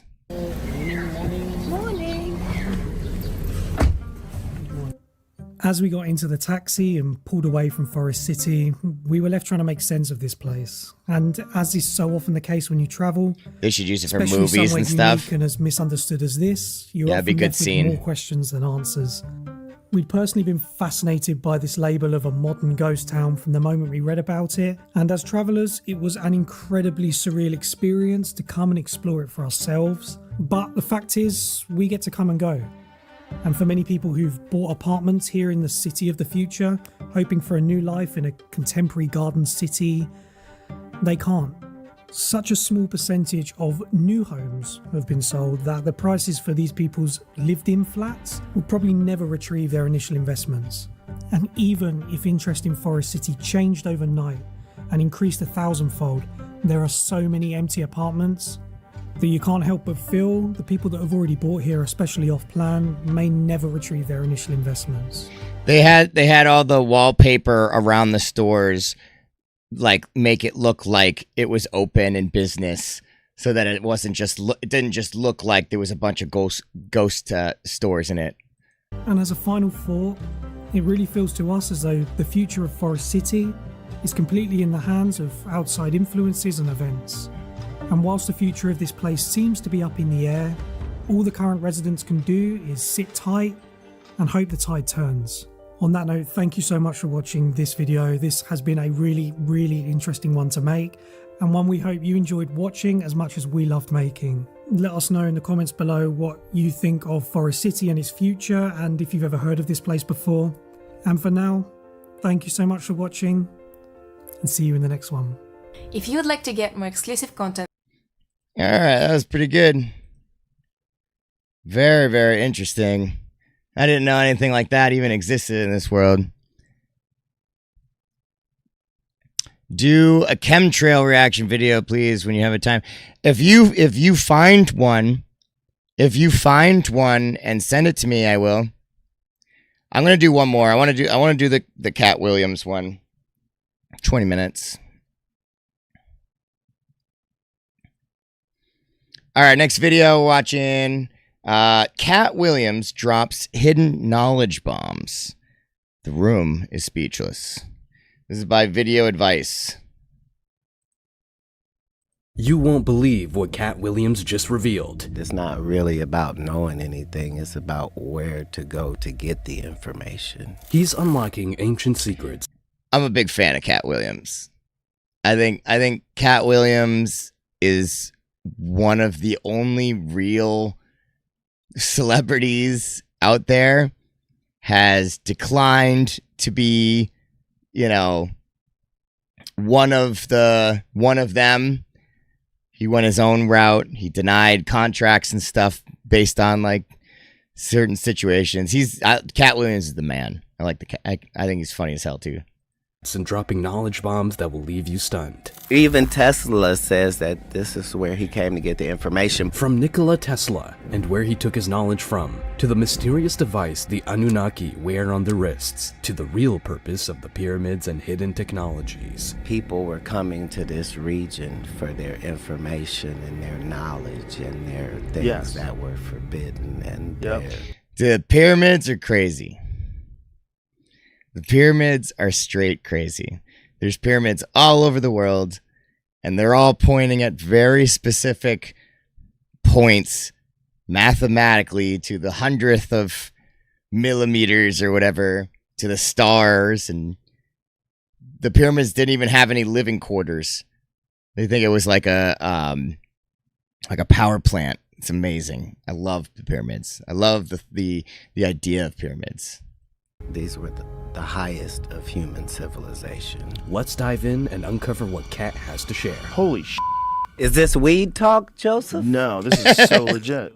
Kat Williams makes a compelling argument about the true sources of ancient wisdom, suggesting that the ruins of temples and churches were not merely places of worship, but pivotal centers of education and knowledge transmission. If you were to read like thousands of books about people that knew a bunch of this AI tool No. will take your idea and create a complete book, complete with design, images. Like you start finding out that it's not really about knowing anything, it's about where to go to get the information. So like when we look at all the ruins all around the world, like we're not seeing ruins of colleges and universities and all of that. We're seeing temples and synagogues and churches. Historical. That is very interesting. That is very interesting that like all of the ruins are like places of worship. Like almost all of them primarily. Like yeah, you have some cities like, you know, Pompeii and stuff like that, but like all the like really, really old places, they were like all worshiping areas. Research supports this view, as many ancient temples around the world, such as the Library of Ashurbanipal in Mesopotamia or the House of Life in ancient Egypt, were indeed centers of learning, storing vast collections of texts and serving as educational hubs where knowledge on various subjects, including agriculture and astronomy, was imparted. Yet, this brings us to a deeper, more enigmatic question. Where did this information originate? Indeed, priests and scholars of ancient times passed their knowledge on to others. But who were the original custodians of this wisdom? Who were the first teachers? Aliens. It was aliens. It was aliens. This question probes the very roots of human understanding and civilization. Ancient myths often attribute this knowledge to divine sources or celestial beings. Yes, aliens.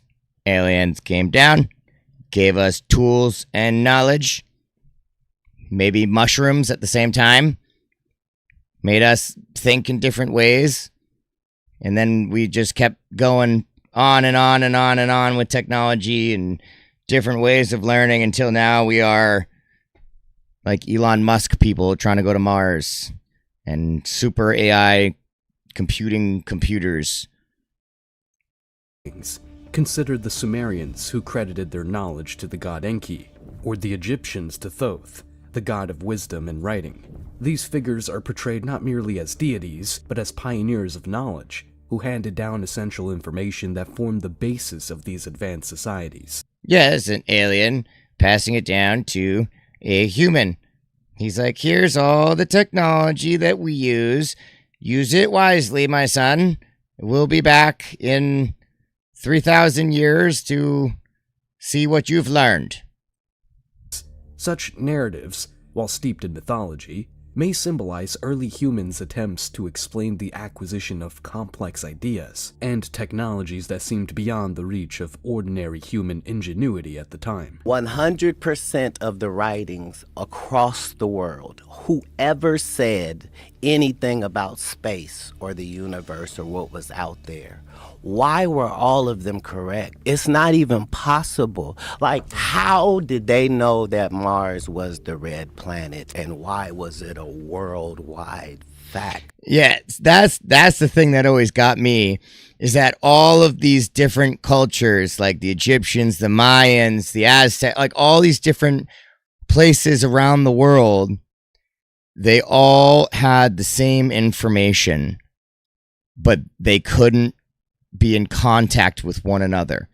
Like, it was impossible to have contact with like someone across the entire world, but somehow you're still writing on rocks on rocks, like mathematical equations to the millimeter, and all of them are exactly the same. Like, it's pretty wild to think of. Egyptians were able to have knowledge on their own, to be honest, not the aliens have. Have you ever watched the show Ancient Aliens? Of course. It's one of my favorite shows. Planetarily, that Saturn had rings, like, based upon what information? Because nobody worldwide is disagreeing. Expanding on Kat's observations about cosmology, it's fascinating to consider the astronomical accuracy of ancient civilizations.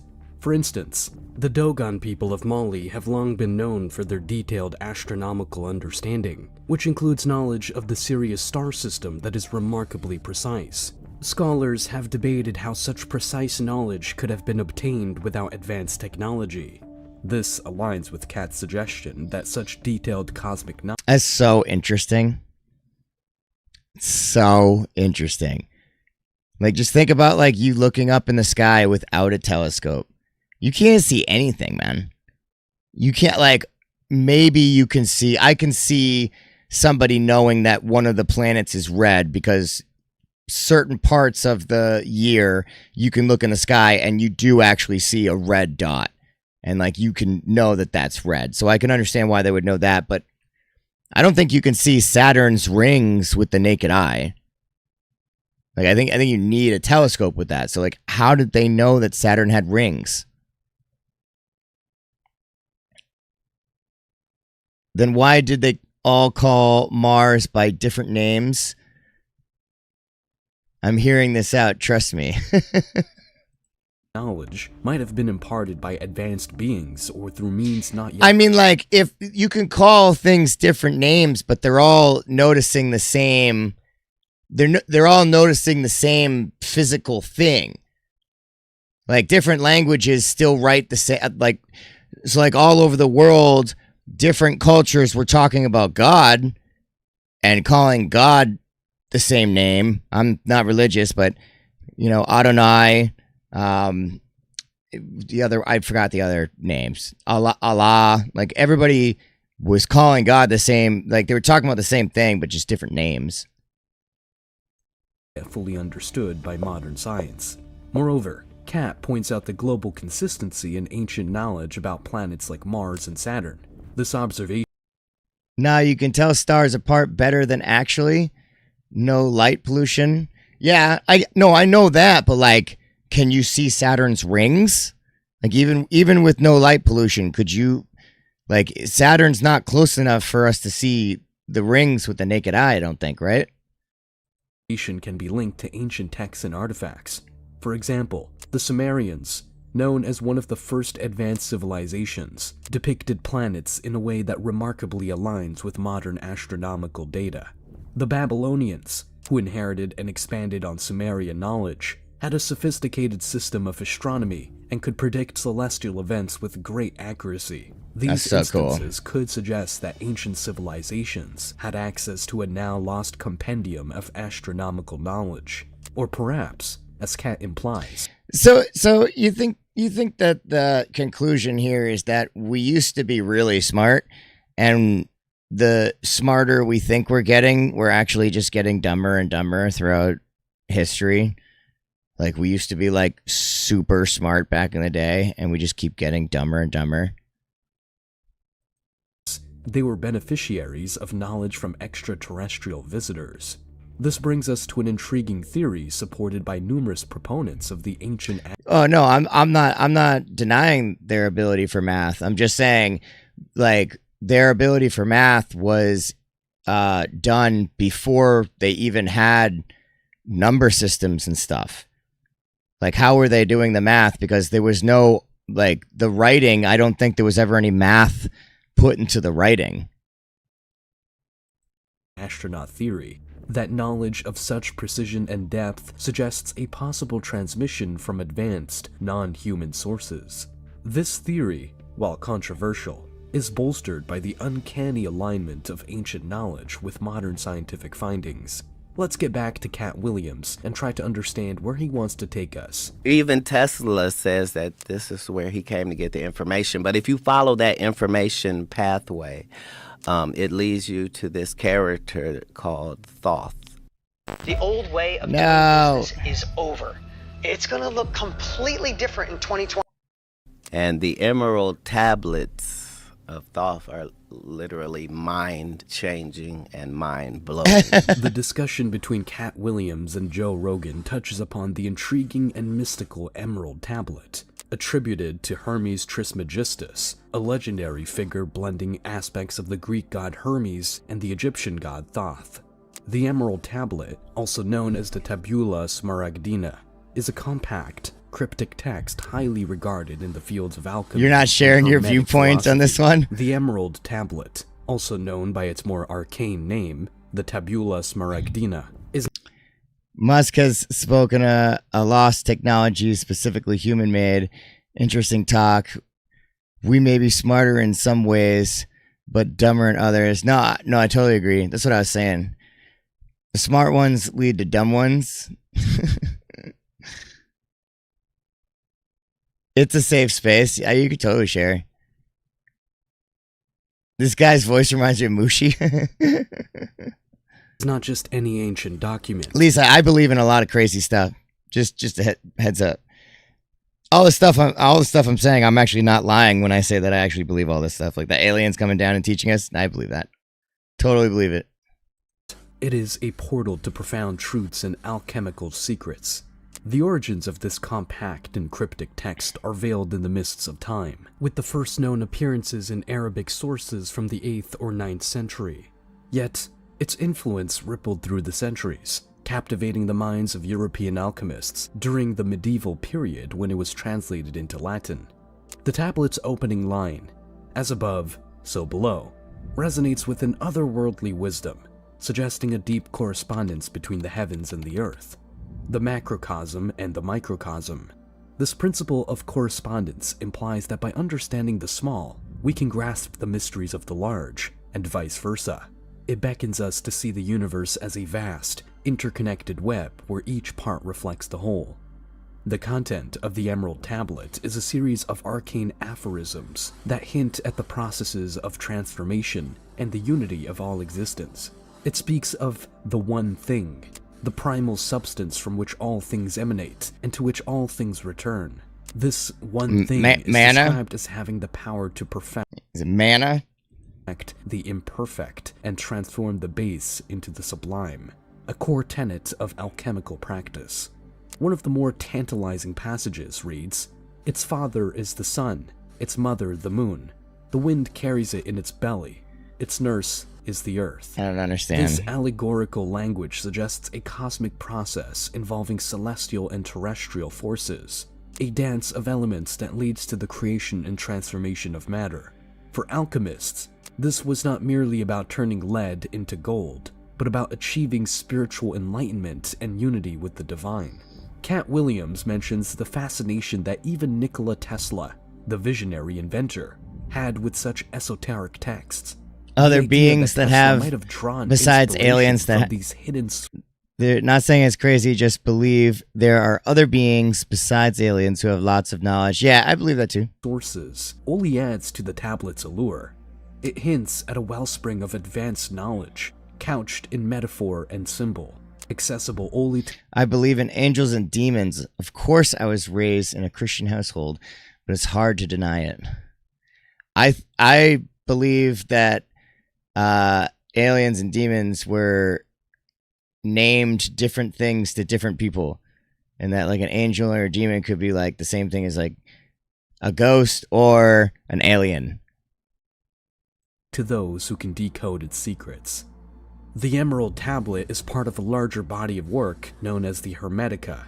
These texts are divided into two main groups: the Technical Hermetica, encompassing writings on astrology, alchemy, and magic, and the Religio-Philosophical Hermetica, which delves into mystical and philosophical discourses. Magic kind of gets me, because when you see someone like David Blaine do magic that literally looks real and you have no idea how he did it, it bothers me.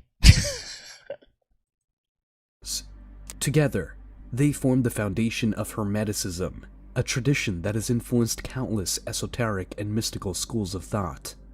This is your brain when you're struggling to focus. And this is your brain when you're in the zone. The tablet's mysterious. Ever see Dragon Ball Super? Angels are basically aliens. Yeah, exactly. I believe in spirits as opposed to ghosts. Spirits are just people without bodies. I prefer Chris Angel. Chris Angel is a better showman, but his magic is not as impressive, and the videos he makes, he does a bunch of cutscenes. David doesn't do any cutscenes. It's just like one take, and he does incredible. I like Chris Angel. I'm not saying I don't. I'm just saying the difference. Mysterious power lies in its ability to inspire endless interpretation and speculation. It suggests a hidden path to many ghosts are just energy fragments and replays. Yeah, I agree. Knowledge, a secret alchemical process that can transform the seeker both materially and spiritually. For those drawn to the occult and the mystical, the Emerald Tablet is a cipher waiting to be unraveled, promising profound insights and perhaps enlightenment. It's given in first person, and that's not possible. The things that are being said are impossible. Enough time has passed, though, that it's not like that. He literally says, hey, there's a spaceship on Earth, and this is where it is. Ever wondered what that necklace Cat Williams was wearing in all those super viral interviews actually signifies? It's not just a striking piece of jewelry. It holds a secret that ties back to ancient and mysterious origins. Cat Williams, in a moment of revelation, shared with Joe Rogan the fascinating story behind his unique necklace, dispelling common assumptions and diving into the realms of ancient lore and forgotten technologies. This is that thing that you see that all the Anunnaki guys that look like a wristwatch, and they always have it, and you're always trying to see what that is. Yeah, what is that? It is it's a compass. It's a time-keeping compass. As Cat Williams and Joe Rogan peel... That's so cool. Dude, Cat Williams is so cool. Of course that's what it means. Of course that's why he's wearing it. Back the layers of ancient mysteries, we are drawn further into the enigmatic... So interesting seeing how other people think. And I think it's I think it's a lost art in itself. The fact that like we used to be able to tell stories in, you know, such ways, and, you know, I don't know. It's nice to be able to like hear how other people's opinions too, without getting like upset with each other. You know, you just like, this is what people believe in. This is what people see. And you can have discussions about it in like, you know, a nice manner. It's a lost art. It's a lost art. World of the Anunnaki and their astonishing technologies. The Anunnaki, I got a black opal today. Nice. Often depicted in ancient Mesopotamian carvings, are shrouded in intrigue. These deities, revered by the Sumerians, Akkadians, and Babylonians, were said to have descended from the heavens, bringing with them unparalleled knowledge and advanced technologies. One of the most aliens. Perplexing aspects of Anunnaki depictions is the enigmatic watch device frequently seen on their wrists. Scholars and enthusiasts alike have puzzled over this artifact, trying to decipher its true purpose. Was it merely symbolic, or did it serve a functional role far beyond our current understanding? I mean, this is what me and my buddies used to do, like, back in the day, like, when I was in high school, like, 20 years ago. You know, you would just get high, and then, you know, everybody would, like, go over, like, their theories of, like, aliens or ghosts or anything like that, and, you know, no one cared. You told them what you thought, and people would laugh about it, and you'd be like, yeah, that sounds cool, man. That would be cool if that was what it was. Like, no one cared. No one took it so serious. Nowadays, like, if you have a different opinion from somebody else or a different belief than someone else, like, it starts like wars. It's crazy. Times are so different. It's so much more serious now with everything. Everything's so serious. Williams suggests that this device was a timekeeping compass, a tool that combined the functions of a clock and a navigation instrument. Imagine possessing the ability to measure time precisely, while simultaneously navigating the vast landscapes with perfect accuracy. Such a device would have granted its bearer immense power and control, allowing... So a watch? Is he saying that a watch would be... Watch, right? A watch and a compass? Them to traverse great distances and return unerringly. The Anunnaki themselves are cloaked in mystery. Right, just pure conversation. People do care, trust me. Ancient texts describe them as godlike beings who bestowed civilization upon humanity. Yeah, aliens. They are credited with teaching the Sumerians advanced agricultural techniques, astronomy, mathematics, and even law. But who... It's either aliens or it's human beings from the future. Were they really? Some theories propose that the Anunnaki were extraterrestrial visitors, beings from another world who brought their advanced knowledge to Earth. Others suggest they were highly advanced humans or demigods. Their wisdom and technology... I love rare gemstones. Everything is lab created now. It's true. My own family doesn't know the things you do. Remnants of a lost epic. Numerous ancient artifacts support the existence of the Anunnaki and their technologies. Clay tablets, cylinder seals, and carvings depict these beings with remarkable consistency.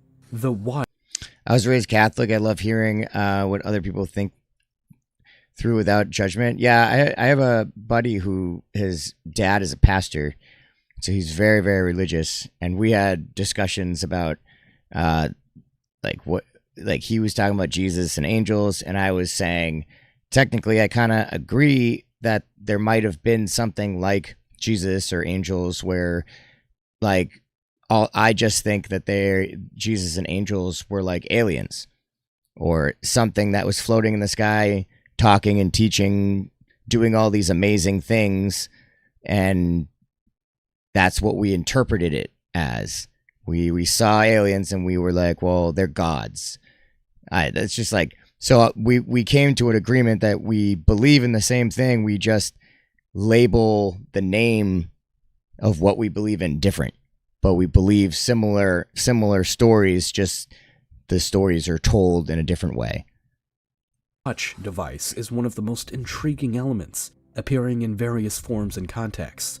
Could this device have been a gift from the gods, a tool that enabled its users to manipulate time and space? Consider the ancient Right, that's what I was saying. Us from the future, right? Right? Time travelers, right? Sumerian king list, a chronicle that lists kings who reigned for impossibly long periods, spanning thousands of years. Some interpret this as evidence of the Anunnaki's influence. I was raised Catholic, but I feel more comfortable with Native American beliefs without the man-infused rules. Same beliefs, different labels. Interesting. Suggesting that these kings were, in fact, Anunnaki rulers who possessed longevity through advanced technology or knowledge. Cat Williams's necklace serves as a modern homage to these ancient devices, symbolizing a bridge between the past and present. It hints at the possibility that humanity's understanding of time and space is still evolving, and that ancient civilizations may have possessed knowledge that we are only beginning to rediscover. Yeah, we were smart, and then we got dumb. Hey guys. No. Today we're going to learn how to add this scrolling animation to your website in Theories about the Anunnaki and their technologies continue to captivate the imagination. Some researchers believe that remnants of this advanced knowledge can be found in sacred geometry, pyramids, and other ancient structures. These monuments, with their precise alignments and sophisticated construction, suggest a deeper understanding of the cosmos. What if the stories of the Anunnaki are not mere myths, but remnants of a forgotten history? What if their technologies, like the timekeeping compass, hold the key to unlocking new dimensions of understanding? But then, the conversation takes a surprising turn, diving directly into the mysteries of the pyramids of Egypt. Watch what Kat has to say next. It will make you wonder. No people built the pyramids. No people? No. Who built them? No people built the pyramids. And if you look Look at Joe's face. He goes, "Who built them? Who built them?" around the world, you see certain telltale things that let you know that advanced machinery was in usage. This whole thing where slaves are stronger people is a fallacy. We like to believe that slaves are stronger. Slaves are weaker because they don't eat the right food and they live a terrible life. Cat Williams' claim that no ordinary... I mean, that is true. Like, I understand pulleys and levers and stuff, but like these people were like beaten and starving. Like, even if you have thousands of them, they probably still aren't that effective. Ordinary people built the pyramids opens a door to a world of ancient wonders and advanced technologies. His assertion challenges the traditional narrative, urging us to reconsider the capabilities and conditions of astral projection is a pretty interesting topic. I agree. People do that a lot during dreams. It's true. I mean, actually, technically, God, angels, demons, all could be or are extraterrestrial beings. Yeah, exactly. It's the same thing. We talk about the same thing, just labeling it differently. Ancient builders. The idea that slaves, often believed to be the primary labor force behind these colossal structures, were actually weaker due to poor living conditions, adds another layer of complexity to this ancient mystery. Kat's statement about advanced machinery being used in ancient times is both provocative and thought-provoking. If we look around the world, from the pyramids of Giza to the temples of Pumapunku in Bolivia. Yeah, the Pumapunku, these things are crazy. This was on Ancient Aliens, and they were talking about like how precise to the like the cutting in the stone was done by like a laser. It was so precise. Evidence of precision cutting and moving of massive stones that modern technology would struggle to replicate. The exacting measurements and alignments found in these structures suggest the use of sophisticated tools and knowledge. Consider the intricate stonework of Pumapunku, where massive blocks of stone are cut with such precision that they fit together seamlessly without mortar. Similarly, the Great Pyramid's construction, with its enormous blocks of limestone and granite, some weighing up to 80 tons, challenges our understanding of ancient engineering. I mean, I don't care how many slaves you have using pulleys and lever. They're not going to move 80 tons. They're malnutritious little people. That's 80 tons. That's millions of pounds. How are these stones quarried, transported, and assembled with such accuracy? The answer might lie in sleep paralysis and lucid dreaming is different than astral projection. The CIA apparently used astral projection and maybe still do. People visited the moon and Mars. You think people visited the moon and Mars through astral projection? I have had many lucid dreams also, along with astral projections. I don't like lucid dreams or trying to wake myself up during one. Interesting. In the forgotten technologies and wisdom of ancient civilizations, the conversation takes an even more intriguing turn as Kat explains. We've been led to believe that this is how much they worshipped their dead bodies.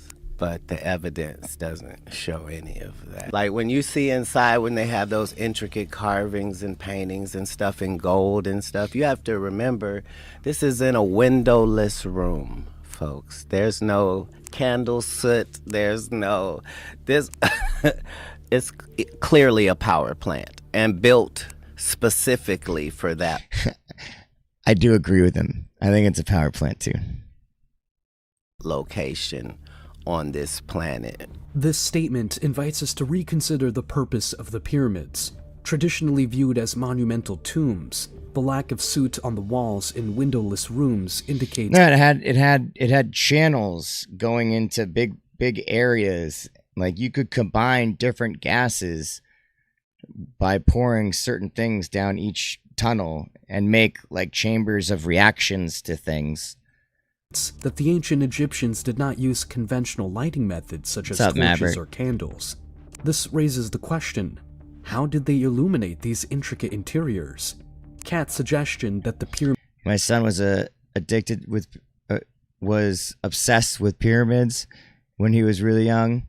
His teacher asked him how he knew so much about them. He couldn't answer. Power plant, yeah, definitely. We were so smart back then. Like I bet they used the certain type of rock, because like there are lots of things that you can combine in nature to make chemical reactions, and those chemical reactions could be turned into things like fuel. Like you can make a lot of things that could be used as an energy source. Like a power plant just means it's an energy source. So it doesn't need to be technically like a power plant like what we have, like nuclear power plants. But like you could make something similar that combines and makes a reaction, so then it makes some sort of energy that they could then use for something else that we don't know about.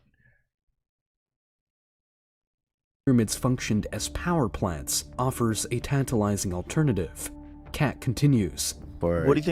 Maverick, I do. Yeah, just send it to my email. Send it to my email. It was powered by. This is the last one for today. But if you send it to my email, I'm going to be doing these Sunday. I think I'm doing it tomorrow too. The hot water springs underneath it. The concept of using hot water springs as an energy source for the pyramid. See, this is what I'm saying. This is what I'm saying. It's a way to make energy. Like you could use steam powered. We had steam powered engines. Like there's lots of things you can do with kind of reactions you can get. Hints at an advanced understanding of geothermal energy. This idea aligns with theories suggesting that the pyramids were built with a specific knowledge of Earth's natural energy grid, possibly utilized to generate power. The intricately carved hieroglyphs and paintings inside the pyramids, created without any visible means of lighting, further support the notion of advanced technology. The precise and complex nature of these carvings implies that the ancient Egyptians... Your hubby just had laser surgery on his eye, detached retina. He didn't go blind. Saved him again. That's good. Happy to hear that. But what's the power and energy used for? Well, that's the thing. We don't know. But there's been lots of these like hieroglyphs. Like this is an example. Like sometimes they have things in their hand and we don't necessarily know what those are. You know, those could have been some kind of like metal instrument that had power to it. Maybe it was lights. Maybe they used it for lights because they said there was no fire or soot in the tunnels, but there was lots of carvings. How did they see in the tunnels without fire? So I don't know. You have no idea. I have no idea. Egyptians had access to light sources far beyond our understanding. This leads us back to the Anunnaki and their supposed advanced technologies. If the Anunnaki did share their knowledge with early humans, it is conceivable that such knowledge included the use of advanced machinery. The watch device, a timekeeping compass, hints at a level of technological sophistication that could extend to construction methods and tools. The Anunnaki, known for their supposed mastery over time and space, might have also imparted techniques for manipulating massive stones and achieving precise alignments. The notion of advanced machinery is not limited to Egypt. Around the world, ancient sites exhibit signs of high technology.